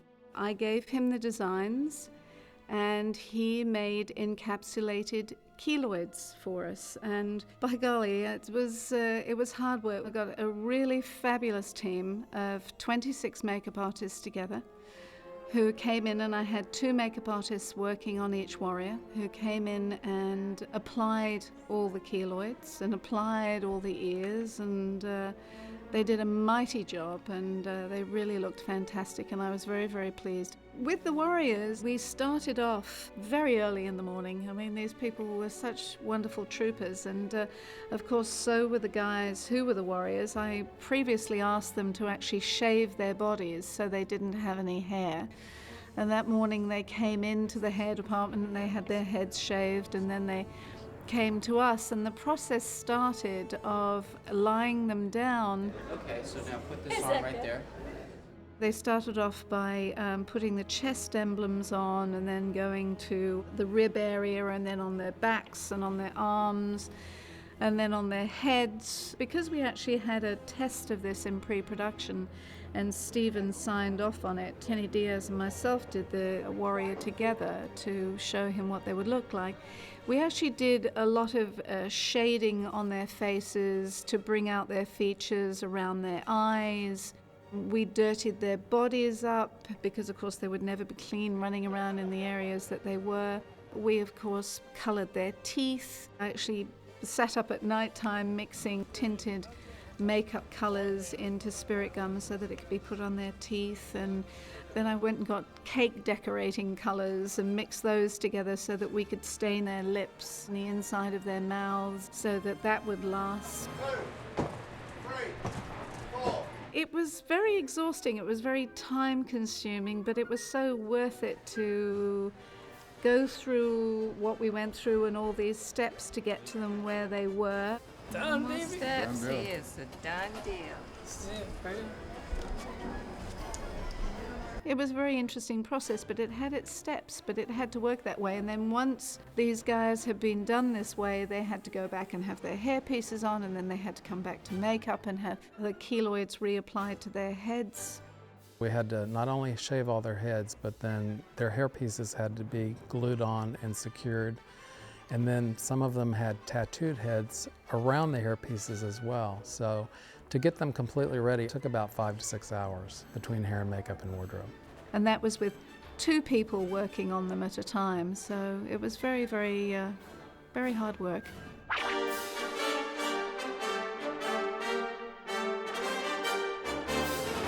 The mud guys were much easier to get ready because they were just basically being covered with this movie mud, and they had mohawks that were sort of pulled down and messy and caked with mud, so they were much easier.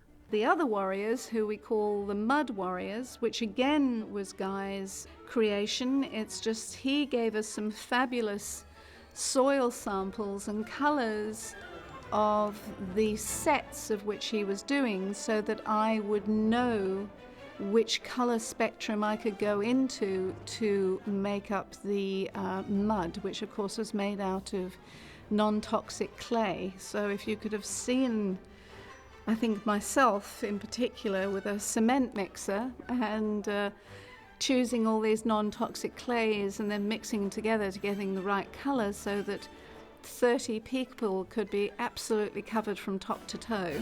And stop! Looking, and fear backing up. Now.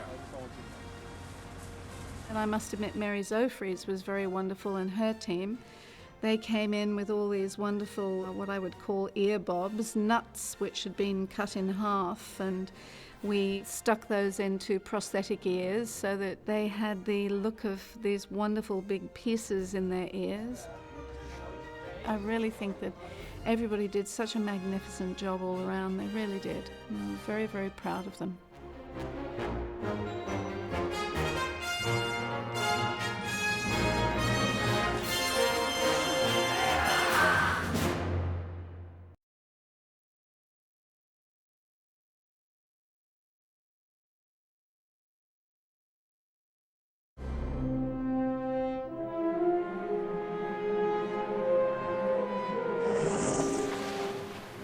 I knew about the crystal skulls. There's more than one. The Mitchell Hedges skull being the most famous.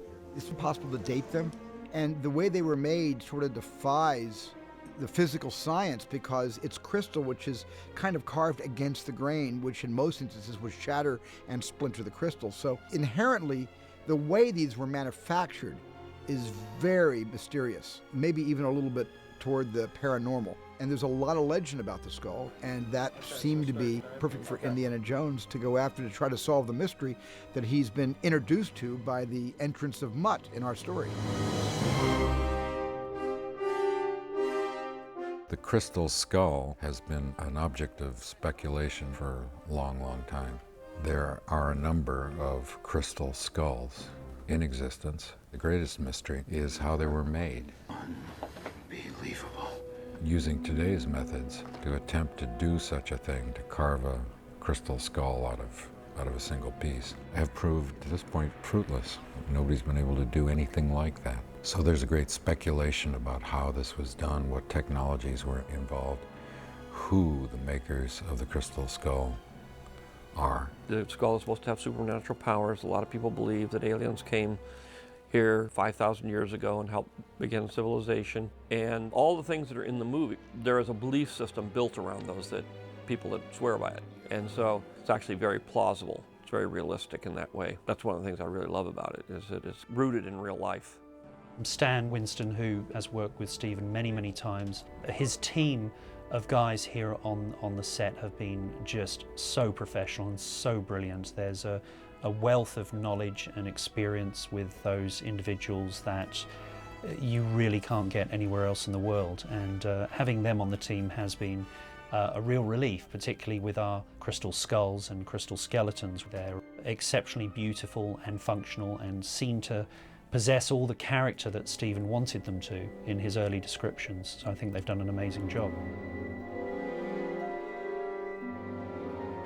No more forever waiting. Start forward on slate. It was neat to get the call to come be part of the team and work on Indiana Jones. And one of the main items that we had to come up with, and we had to come up with quickly because by the time we came on board it was getting ready to shoot soon, is the crystal skull and everything that goes with that. John had to create a crystal skull that wasn't just a normal looking skull with all the normal proportions, but looked like something that perhaps was not of this earth. But it was important that the skull was very, very enticing for the audience. And the face needed to be not human, but also not alien. And it was a real balancing act. And I thought John did an amazing job creating this thing that everybody goes after.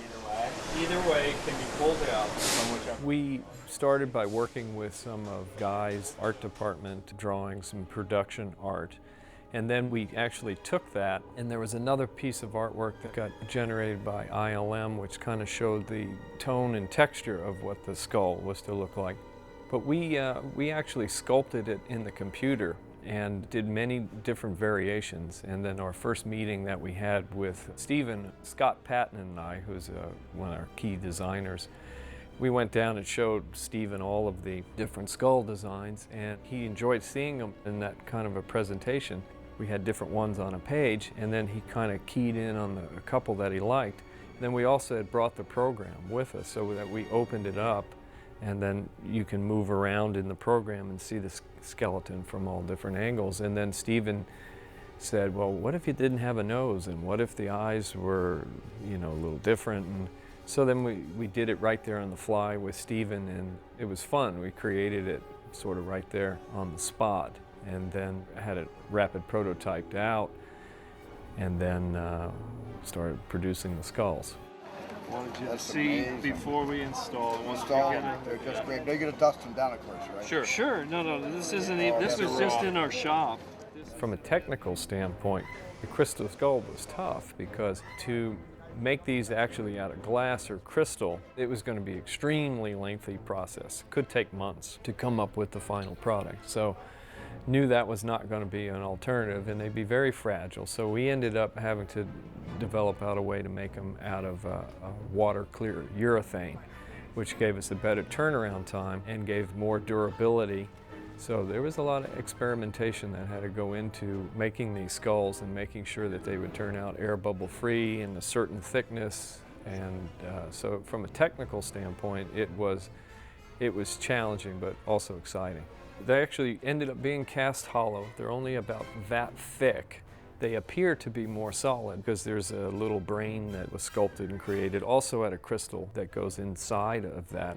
And then we ended up putting in a filling layer that gives it the faceted quality, which makes it seem like it's more dense than it is, but to keep it lightweight and controllable, they're actually a standard thickness, each one of them.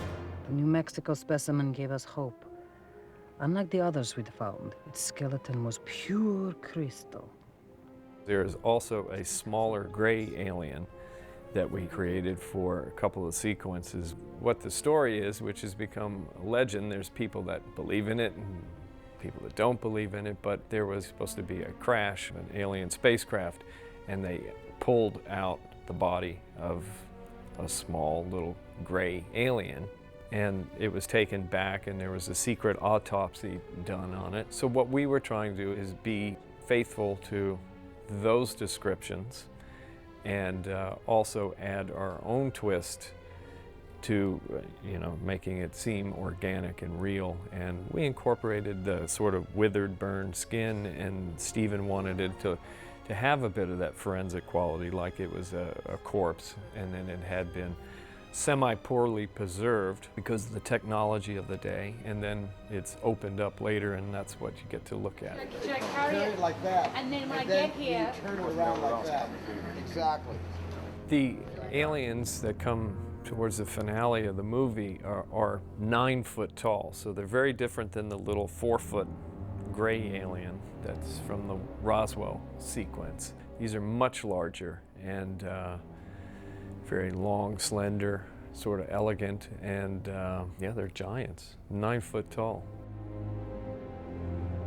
The skeleton, we looked at all sorts of things. For example, bird bones, which are extremely lightweight and fragile and tend to take on a really sculptural sort of shape, a lot more than our bones, for example. So imagine a human but made of birds' bones. Like the skull, we created them in the computer so that we could move, it's almost like a camera. You can move all the way around the sculpture and you can look at it from different angles. And once we adjusted those to how Stephen liked it, we once again rapid prototyped those out, cleaned up all of those individual bones, molded them all, and then went through a very similar process of the skulls in that they were made from the urethane, and once the molds were created, we had to make sure that they were bubble free, and then it was broken down into separate bones, not 206 like a human, but we grouped the feet together, we grouped the hands together, and then you'd have your femurs, and all the different bones were all done separately, so then they have to pin together. But they were done in multi-pieces for many reasons. You could focus on each bone and make sure it looked perfect, and then it became easier to cast it up, as separate bones than trying to cast this entire skeleton together. There's slight variations we did on each one to give each one a slight personality, meaning one may be a little bluer, one may have a little bit more of a tiny purple tinge, and just varied them a little bit so that they felt like they had their own quality about them, but they're all still crystal. Also, the eyes light up and they're on kind of a rheostat so they can get brighter or down to dark. And we're building 13 of them, and those will be presented in the room in a special throne that's been carved by the art department. We had to design the throne, which needed to work very well with that skeleton. Again, pulling largely from the sort of ancient cultures of that period. A lot of work went into these, but I think they turned out terrific, and they have a mystical quality about them.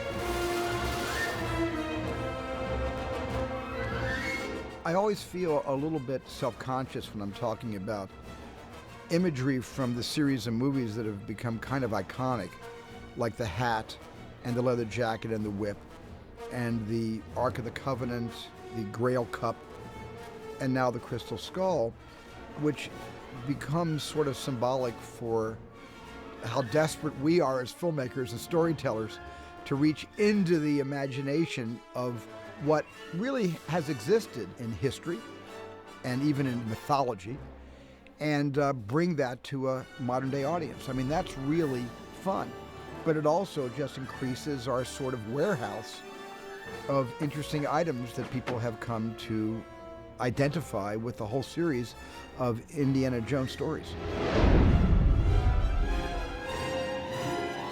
We're in my prop warehouse where everything eventually finds its way to after we film it. And this is a table with a few of the props that we made for the movie. This is a decorative box that was called out in the script for Spelco as a boxed sword case. And so we built this box from scratch. And then we had one of our favorite upholsterers do the interior. And 1, 2, 3. Wait, stop. All the swords were made at Weta workshop in New Zealand. And these are the steel swords. This is the rapier. This is Kate's epee, which is a smaller attack sword. And we made a third sword just to balance it out. We made a long dagger for it. This gets carried around with her wherever she goes. She's in the jungle with it.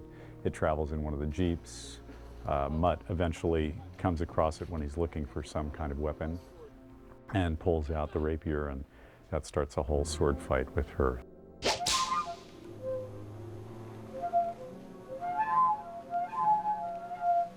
This is a musical instrument that we made for John Hurt. A friend of his had been given one by a dignitary of India, and they're made in a small village in the south, and we went to great lengths to try and find one for him. We ended up making one for him, but it's a really cool, sort of makes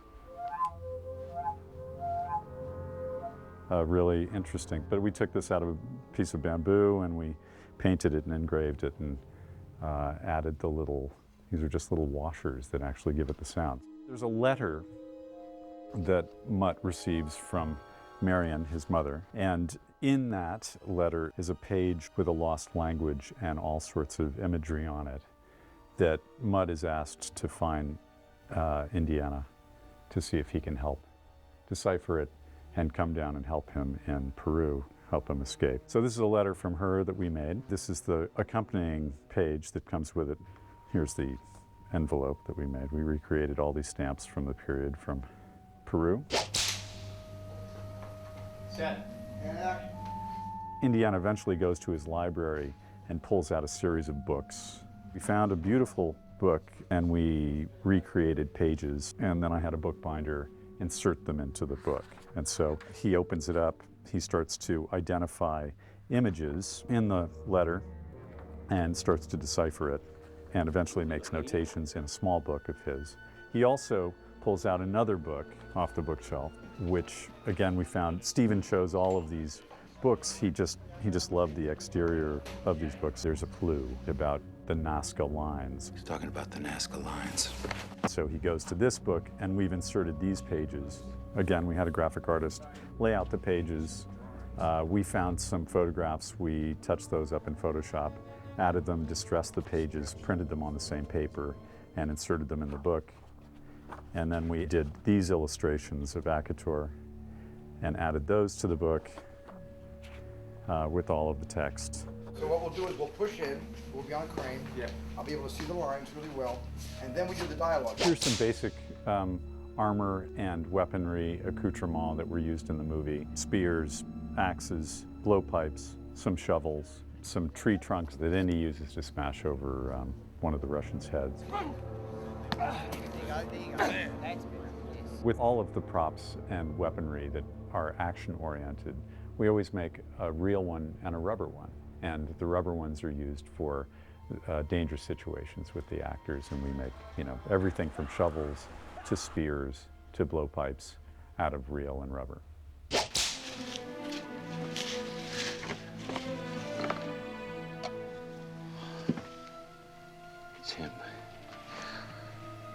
It's Oriana himself. Oriana's armor was made at Weta. We basically gave them some illustrations based on some original armor, and they made this out of different kinds of material and painted it. We got 3 or 4 sets made of the exact same thing. This is an incredible find. We got from Lucas Archives, from the past movies, we got a couple of his original haversacks, which he wore, and we got a couple of whips and whip keepers. We ended up making new whips. We had them made in Australia, and we basically distressed them down so they looked a little bit older than the original ones. We made 8-foot, 10-foot, and 16-foot whips. We made 5 or 6 haversacks matching the size, color, the width of the leather, the buckle, everything, and then we distressed those down as well. And in the end, we ended up using, as his hero haversack, one that we really liked that was just kind of shredded and perfectly distressed from the archives. And that's the one that whenever we saw him close up with it, we always put that one on him because we loved that one. Got a knife? These were Mutt's 2 props throughout the movie. One was a switchblade that is an Italian-made, very classic 1950s switchblade, and his comb. George Lucas pulled a comb out of his back pocket and said, "Let me show you what a comb looks like from the 50s. He said he's carrying the same comb that he's had for 10 years, 15 years, and it's in great shape. So he gave Mutt a few pointers on comb etiquette for the movie. That was George.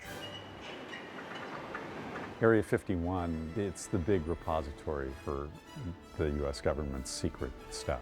And so it's miles of boxes of things that they've done research on and experimented with and come across. As Spelko's men try and unearth the coffin, they throw a lot of crates out onto the ground. They smash open, and Stephen wanted to see some interesting, iconic, almost supernatural things in there, kind of like the Ark. So one of the things that we did was we recreated Moses' staff, and it doesn't turn into a snake or anything, and it doesn't part the water. We went to the original movie with Charlton Heston. We did a freeze frame on it, and we sculpted his original staff, and it's over here. And this comes crashing out of this crate and reveals itself at one point. It doesn't look like much, but it's all powerful, this staff. Now, I'm bringing this one home to protect mine. No. Of course, in the movie, there had to be a cameo appearance by one of the more iconic props of the past movies, and that is, of course, the Ark.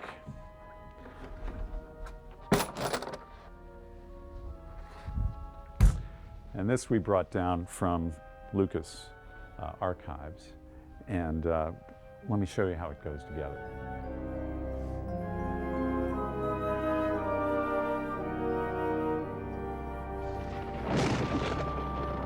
We did this in about 12 weeks, and that's a fairly short period of time considering we have to do the research, get the approval for each individual prop from Stephen, and then manufacture or find them. We could be searching for an individual thing for weeks, and then we have to say, can't find it, we have to make it. We really hit the ground running, but it was really fun. Stephen gets very excited. You can bring things into his office, lay them out, and he just gets really excited about it, and he's incredibly decisive about what he likes. So it makes the process just genuinely fun. It's great. Indiana Jones is an amazing project to be involved in. My entire department has just been, thrilled to be a part of it. And yeah, I mean, if we can contribute something that becomes an iconic prop, we'll just be thrilled. It's just, it's something for our kids to watch and something for us to watch with gratification. It's a huge movie, and yeah, we're so happy to be a part of it.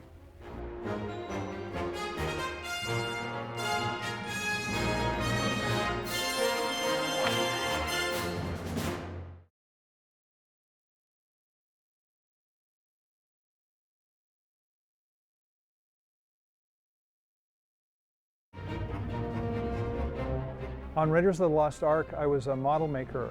I built the fire canyon where the Nazis meet their final doom when the flames come out of the Ark. On Temple of Doom, I was chief model maker, and I was responsible for creating sets for the pit and Friar. And then on Last Crusade, I did some art directing and I worked with the matte department. The main shot that I remember is the leap of faith when Indy thinks he's stepping out into a chasm. He's actually stepping onto a camouflage bridge. And I created that. Now for Kingdom of the Crystal Skull, it's nearly all digital. I'm doing one small miniature set, but everything else has been digital. Digital photography, digital matte painting, 3D modeling and rendering. And so that's completely different too. And the great thing is that it just keeps changing and evolving.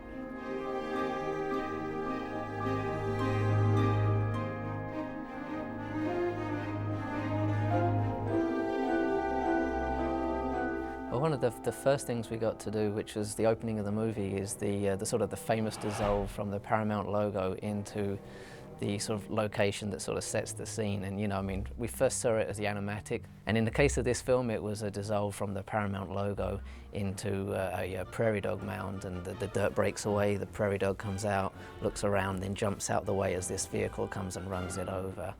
And in the case of this shot, they had a practical plate they shot on location, and then we went and we did some rough animation of this to sort of figure it all out, and then we did a stage shoot for the prairie dog mound itself on a blue screen collapsing away with a little blue mandrel pushing through, and then we went in and did the animation to that for the final sort of performance. So we actually did have this guy, which was nicknamed Buster. He's the stuffed prairie dog who's, as you can see, is a little worse for wear.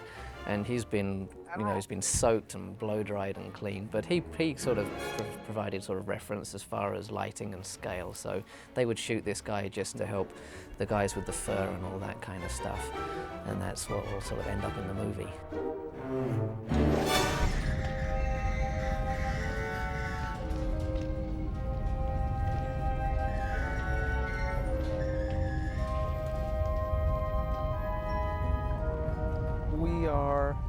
We're one of the first people to wander into the film because we need to get the, we call them assets, sort of ready to flow up the pipeline early on. And there's this infinite list of variables that we need to focus on in order to get something to hold together at the end of the day.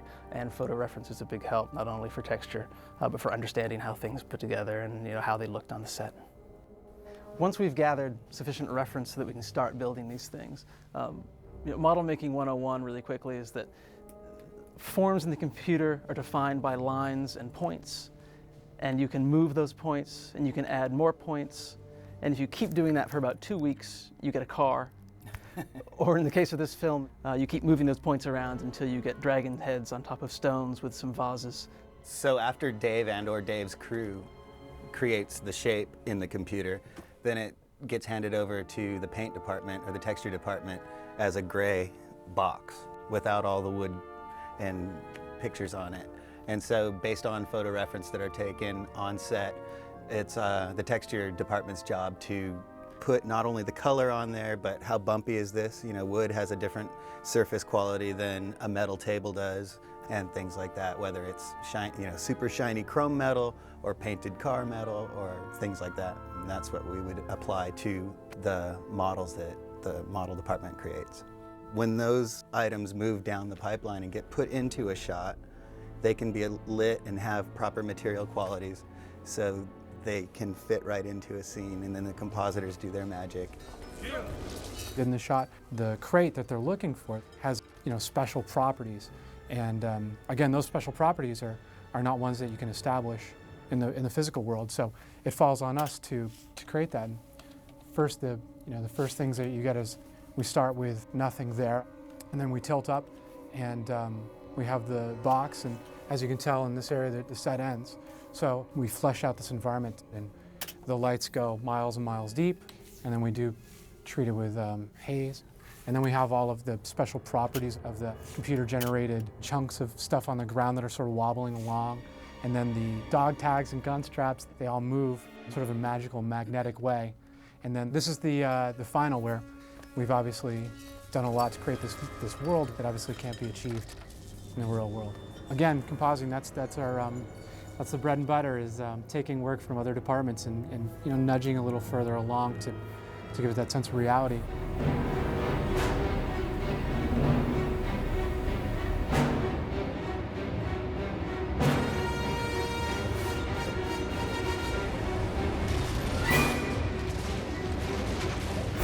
On this picture, we are doing a lot of miniature work, and that's for several reasons.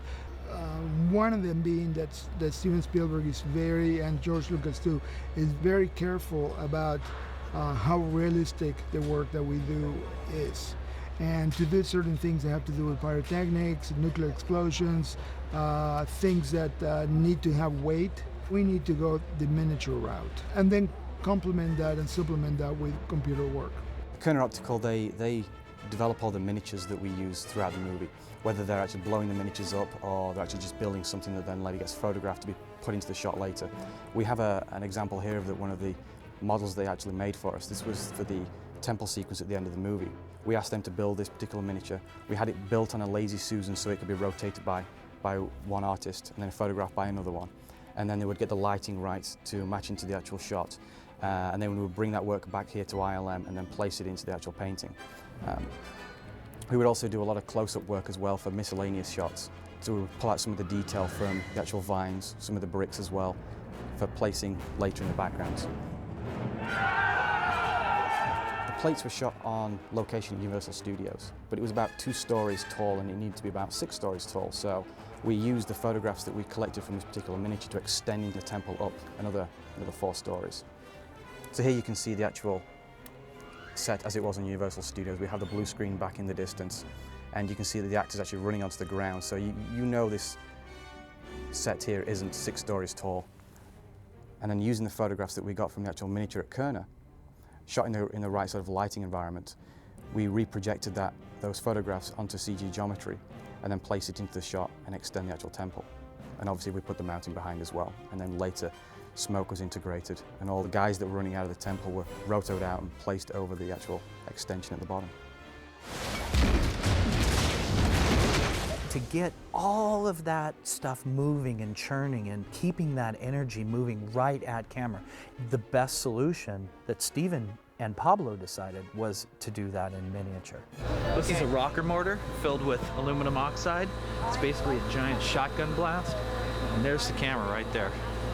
So it's a shotgun full of aluminum pointed straight into the lens of the camera. We built 8 scale houses that were all designed to be destroyed. We set up a huge deck. Our neighborhood was something like 60 by 100 feet. In that neighborhood would be multiple houses. So we had, going up the street, like 15 houses, something like that. In the houses, we had 100-gallon air cannons that were designed and actually installed into the set by our effects supervisor, Jeff Herron.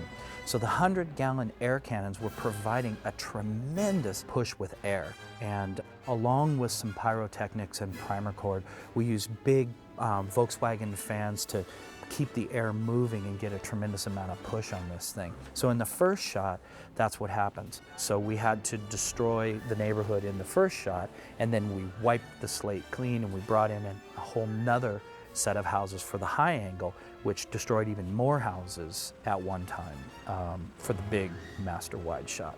But when we have the thing coming down and destroying 15 houses at one time, we had the ability to only do this one time. So that was a very, very stressful situation. How you doing, Bubba? Last wire, boss. Right on.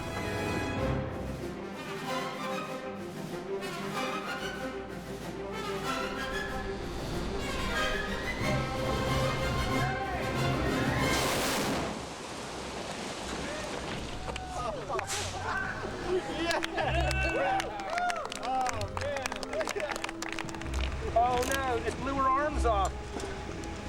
Look, it's intact. Oh, that was the one shot. Go ahead and take a look. So that footage is handed over to ILM because our nuclear wave was confined to the sort of the width of the street and the houses combined, okay? It was enough for us to create that much energy. But if you're looking at a shot like that, the band of energy coming at us would be, all the way side to side. So ours was working in the middle, and they have extended it digitally, in addition to the Digimap background.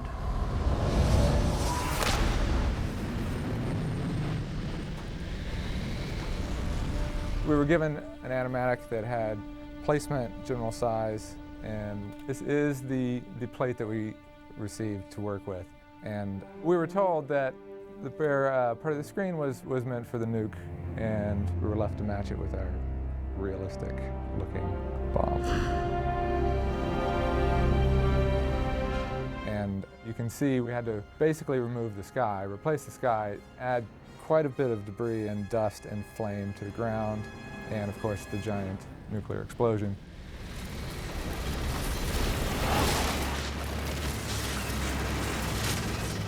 One thing about the jungle is that it was interspersed between the real location stuff in Hawaii and then with our visual effects shots. Now, the good news was we had reference. The bad news is we had reference because we had to match it and had to look like that. So that made our job a lot more difficult. So we had what we call the bowling alley effect. You had the road, you had the verticals, and it was all cleared out in between, so it looked like a bowling alley, just a straight shot. The idea is we had to bring the jungle in and close everything down to make it claustrophobic, to sell it to the audience that they are driving through the jungle, they're not on a road.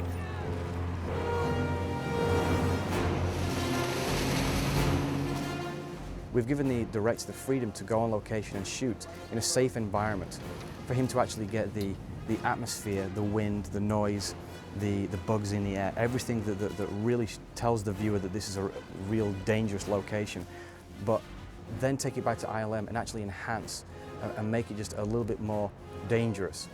So it really does give the director the freedom to go and shoot wherever he likes, and knowing we can always come back to ILM and add that element of danger that he couldn't necessarily do on location. We couldn't very well be shooting at and hooking up all the pyro when you have the talent right next to the bushes they're driving by. It's a little bit dangerous, so that's when we go to the stage. We will take a couple of days and go through and just get the pyro crew and do a bunch of different versions, kind of get the different feeling depending on where you're at. So then we have the bullet hits on the trees that we were adding in to make it look like all these explosions, so that they're actually shooting at the characters. But you want to get the fall off the lighting correct based on the plate, and all these little things that you don't really think about until it goes into actually blending it into the plate and making it feel like it was all shot at one time. On this movie, what the script required was something that we couldn't ever capture, corral, and direct. So for the first time, breaking the tradition of practical creepy crawlies, ILM had to provide the creepy crawlies for Crystal Skull. What? Big damn ants, go! The ant sequence has always been there. Ever since the very, very beginning, the very first draft, we had the ant sequence. It was even in a script for Last Crusade that was actually done about the Monkey King in Africa, which had this army getting thrown into the pit with the ants and having them eat them and all that sort of thing. So that's an old idea that sort of has managed to migrate through all of the drafts. And here it became more animation working in conjunction with the simulation team to figure out a way of creating just crowds and crowds of ants. So again, the process begins looking at reference and then doing some animation tests to help show how these things would move. And from there, we provided some basic animation cycles, just repetitive walking, stopping actions that get plugged into this sort of engine that allows hordes and hordes of ants to be created. And then on top of that, we would keyframe animate specific ants for various shots. There's a sequence where Spalko is pointing a gun at Indy and an ant crawls through over her hand and then bites her. And that individual ant would be keyframe animated. But then in a wide shot where you just see tens of thousands, they would all be handled through simulations. The crowd system is how we control the ants. You can't animate each one by hand individually, so you assign behaviors. And the behaviors for these guys were generally head in this direction, but we added things like hesitation, and they would chase after certain characters, and they would stack on top of each other, which was something new that we did for the film. So we had some really challenging shots where ants needed to be crawling all over the characters. And for those, we would take our CG version of the character and do a match animation to what the actor did. And that match animation had to be so tight and so specific that the ants would stick exactly where we put them on the plate. Don't move your head at all. Ah! Ah! Don't freeze. Screaming. Got it. Good. Go! Ah! So this is kind of one of the main bad guys. And this is some of our early tests of being able to stream ants up and over him into his mouth. And in the end, you just end up with enough of his face to kind of recognize him throughout the entire shot. 3, 2, 1, action! He was rigged up with a bunch of wires and was pulled up into this mound. And one of the most difficult parts was trying to figure out how do we get all the ants to react in such a way that it looks as though they're pushing him up from underneath. And as he's swinging around, whether we have ants kind of coming off his body or other ones kind of filling in the gaps where his legs are, all that had to be choreographed to figure out how best to move him from one point to another. So I just worry that are there too few ants leading this charge? Okay. Well, take a look at it on film. If you still feel that way, then we'll increase the amount, maybe by double or something like that. Yeah. Okay. We could just cut this into the other Raiders documentary. Remember where I said we need 7,000 more snakes? I could say, we need about 140,000 more ants. There's just enough. There's just not enough ants, at the forefront of this shot. We would get together with Stephen on a weekly basis to review our work via conference calls, like a video conference calls every week. And it was actually in a meeting once that Stephen suggested this idea that if the room was spinning, it could be like one of the skulls would stop, one of the skeletons would stop, and all the others would form in, and with each one kind of intersecting, it would form out this alien that would then eventually come out of its chair. What the hell is that? A portal! A pathway to another dimension! Don't think we want to go that way. I think one of the most challenging things that we as visual effects artists have to do is the destruction of the temple. At the end of the film is basically taking the temple and converting it into particles. And so we had to do a lot of research and development into that. It's not just particles that turn into water or dust or fire.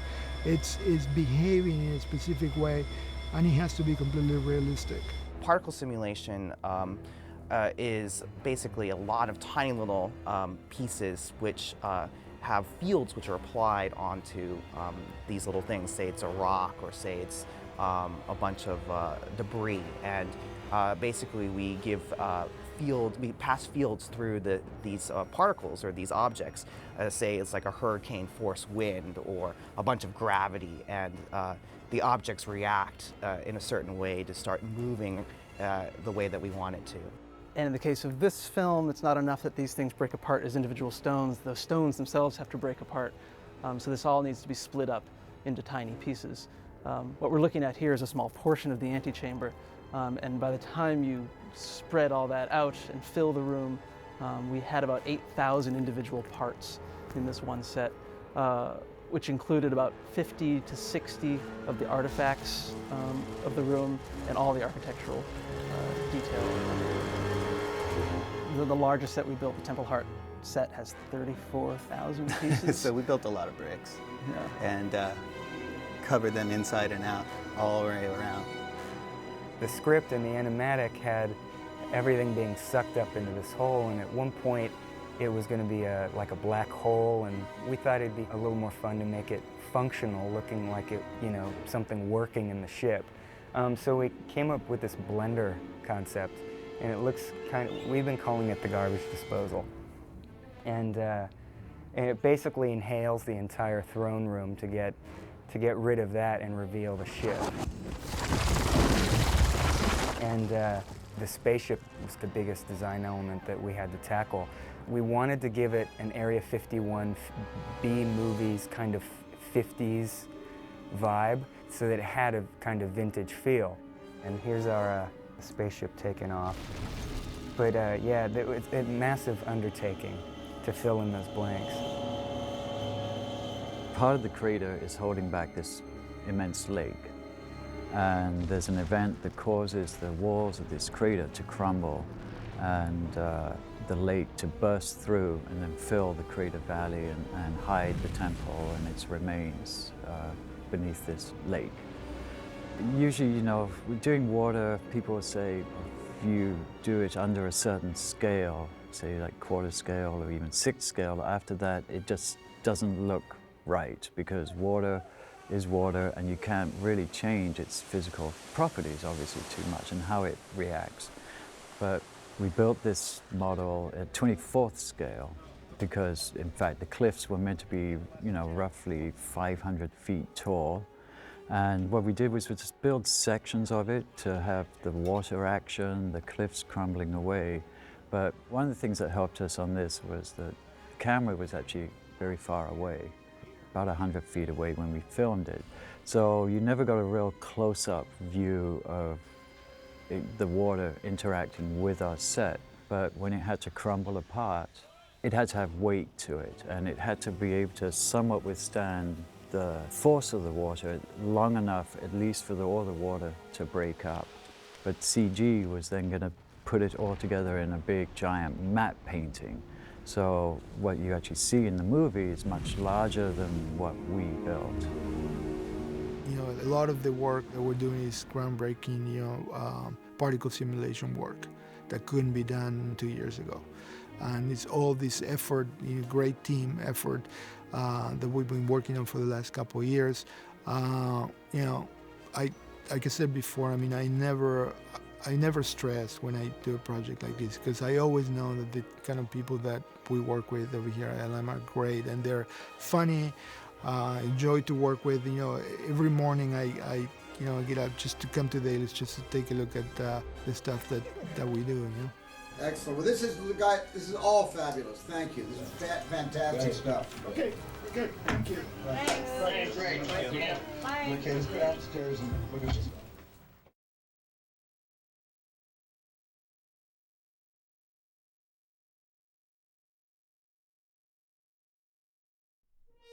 So, we will do this, what is the expression? Old-fashioned way.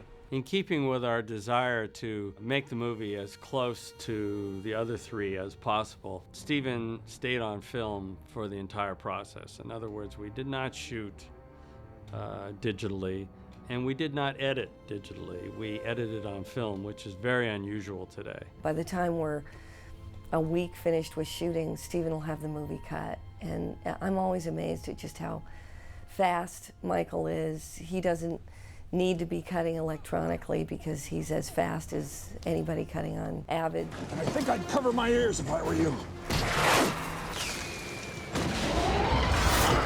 I think the most difficult for me, probably for Steven too, was that truck chase in the jungle, because that took a lot of intercutting. There was the plain action stuff with the principals in the cars. You fight like a young man. And the second unit shooting trucks and all of that, all the action. So those elements had to go together, and that was a lot of fun to do. It was a lot of work, but it was a lot of fun to do.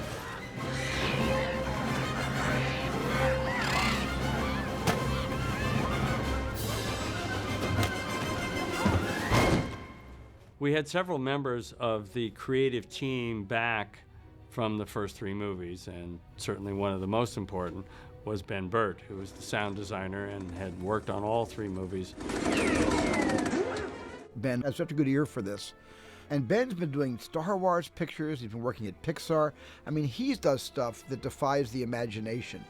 And he creates sounds like you've never heard before. Well, because we've done 3 previous indie films, it's a well-established style and a well-established library of sounds, and any new Indiana Jones adventure is going to use whips, guns, explosions. So it's fortunate that we created a huge library for the first 3 films, and that we can start with that as a basic foundation upon which then we can build the sounds for the new movie. One of the first tasks I had was to really go back and gather all of the sounds together that had been created for the previous films. And we hired my son Benny Burt to do that job because it meant going into lots of old tapes and older recording formats which are no longer used anymore. And we wanted to go back to the original recordings wherever we could and digitize them now at the highest quality copy into the computer, and then classify the sounds and get them all into a searchable database, because there's really thousands of sounds.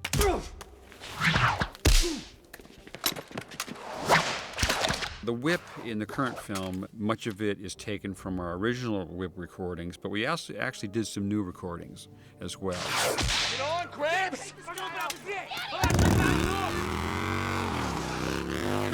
There's a big chase that happens at Marshall College, and that was kind of one of the main things that I was dealing with. And there's lots of different vehicles throughout the film, and in this particular sequence there's a couple mid-century American cars, and then there's this motorcycle as well. This is crazy! Somebody's gonna get hurt! There's big crowds of students yelling and running, the library involved, there's crashes and skids and all that fun stuff. Richard Hims, who's the supervising sound editor, is the resident car fanatic here on not only on the ranch but on this particular show. So it was his job to go out, find the vehicles, and record them. I've always wanted to do a big sword fight. When I think of the indie films, I always think of, I want to give things a classic sound. So I go back and I think, well, what are my favorite films from the far past that had a great sword fight in it? And there's a film called The Adventures of Don Juan with Errol Flynn that has, I thought, some of the best sword fighting sounds in it. And so I searched around to find just the same type of rapiers that were used in that film. And when I found them, lo and behold, they sounded exactly like I wanted them to.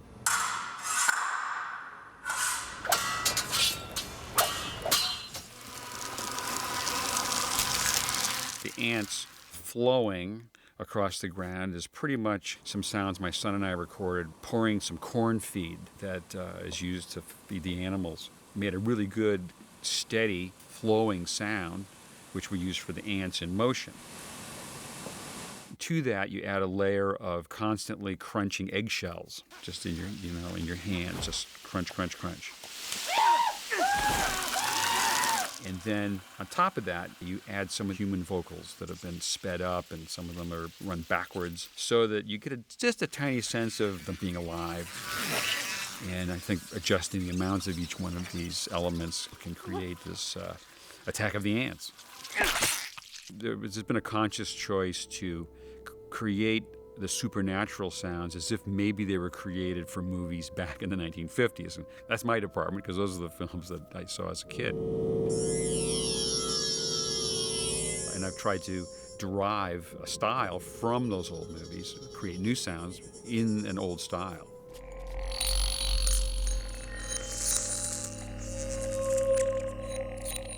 As an example, one of the little buzzing sounds that the skull makes is a sound I actually just heard in the parking lot. I went out to get in my car to go home, and I could hear this buzzing sound, and I realized it was a lamp post there in the parking lot, and something maybe was wrong with the lamp on top of the post, and it made a really loud buzzing sound.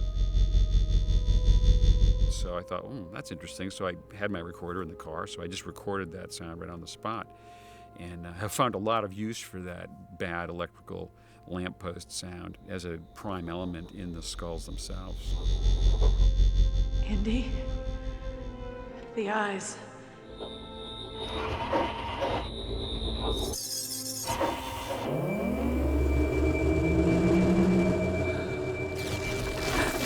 There's a transition at the climax of the film from what I would say organic, natural sound, which is as the temple falls apart, we are hearing basically earthquake sounds, thunder and rumble and cracking stone and falling debris.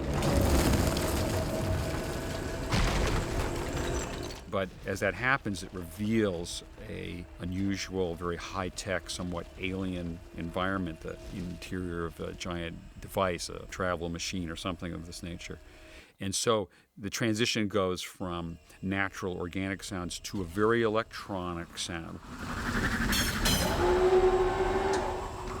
What the hell is that? A portal! A pathway to another dimension!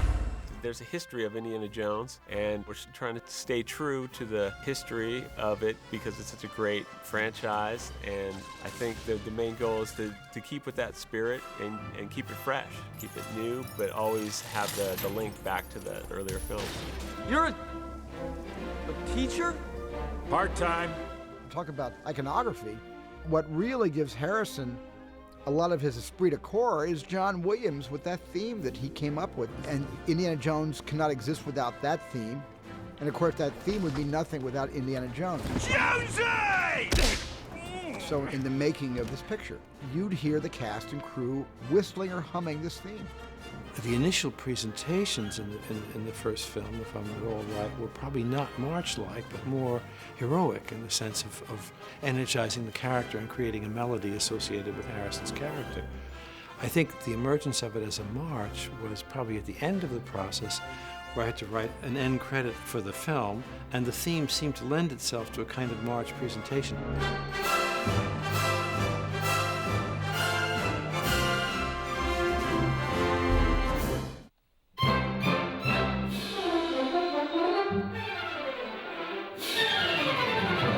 Mutt's music is principally a piece that I've actually called it on the soundtrack album, The Adventures of Mutt, because the combination of his sword fighting and his swinging on these vines and the heroics that he does, it refers in a little bit of a way to The Adventures of Robin Hood. The music is not similar, but only in the sense that it's a young hero's music in the tradition of the swashbuckler.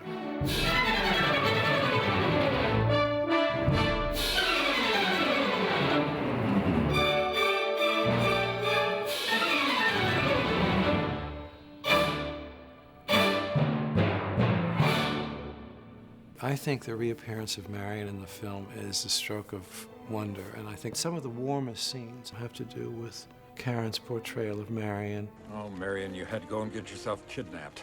Not like you did any better. As you can tell, I was a fan of hers from day one and enjoyed doing the Marion theme from the first film, and then relished the opportunity to bring it back to sort of paint it around and accompany her scenes and their scenes together. Don't ever do that again. Yes, dear. Irina Spalko presented to me an opportunity to create a sexy film noir, if you like, theme to accompany a femme fatale, where you would hear a slithering saxophone and certain harmonic progressions that would depict this dark side of sensuality, and she's depicted musically with this, if you'd like to say, homage to the great film villainesses of the 1940s.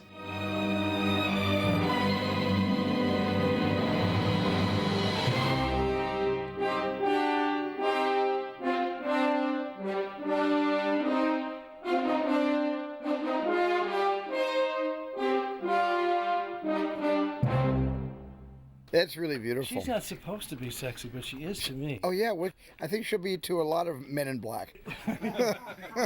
She's my kind of babe, you know. Like she would rule the world. Exactly.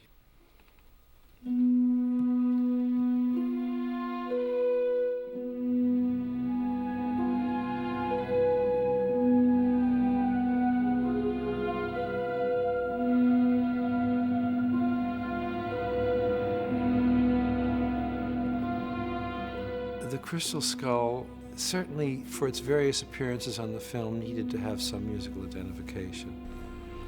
And what I tried to do was to try to get some kind of a homage, if you like, to the science fiction films of the 50s that would bring an aspect of nostalgia into this piece.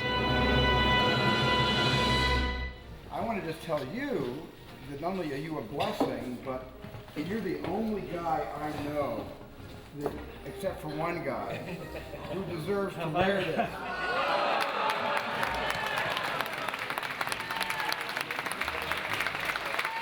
Working with Steven is a particular privilege.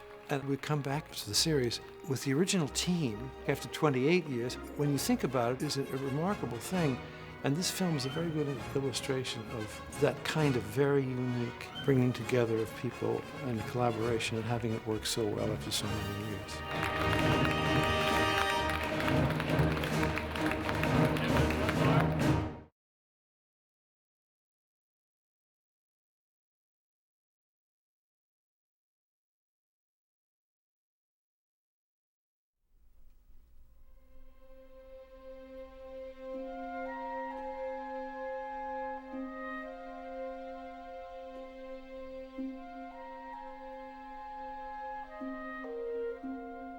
Making movies really, it's a collaboration.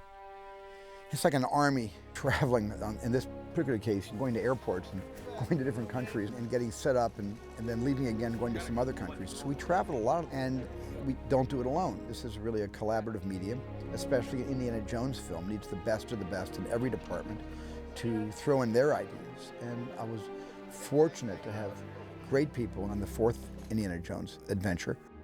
Are there good crosses across here? There were, sir. Yeah, you want more of that? Yeah, well, yeah, just keep it alive Yeah, and yeah, active. we do, All yeah. three guys should be into the burrows. Yeah.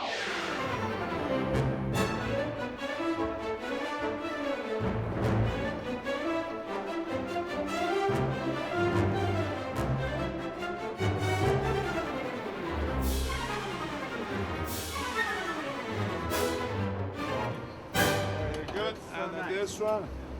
You sure you got film in that camera?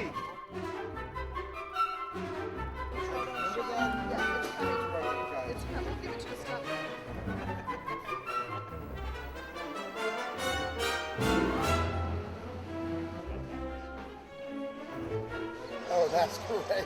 That's gonna be there.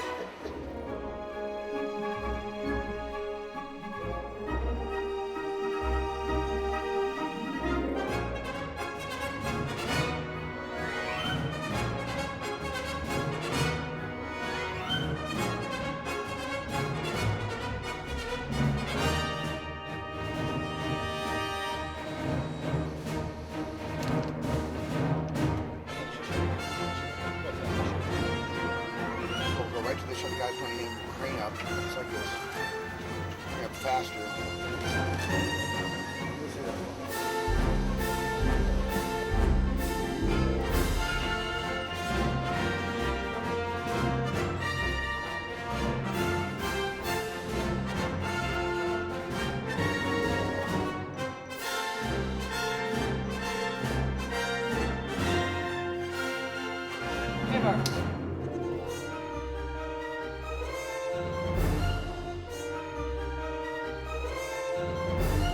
Look, Harry.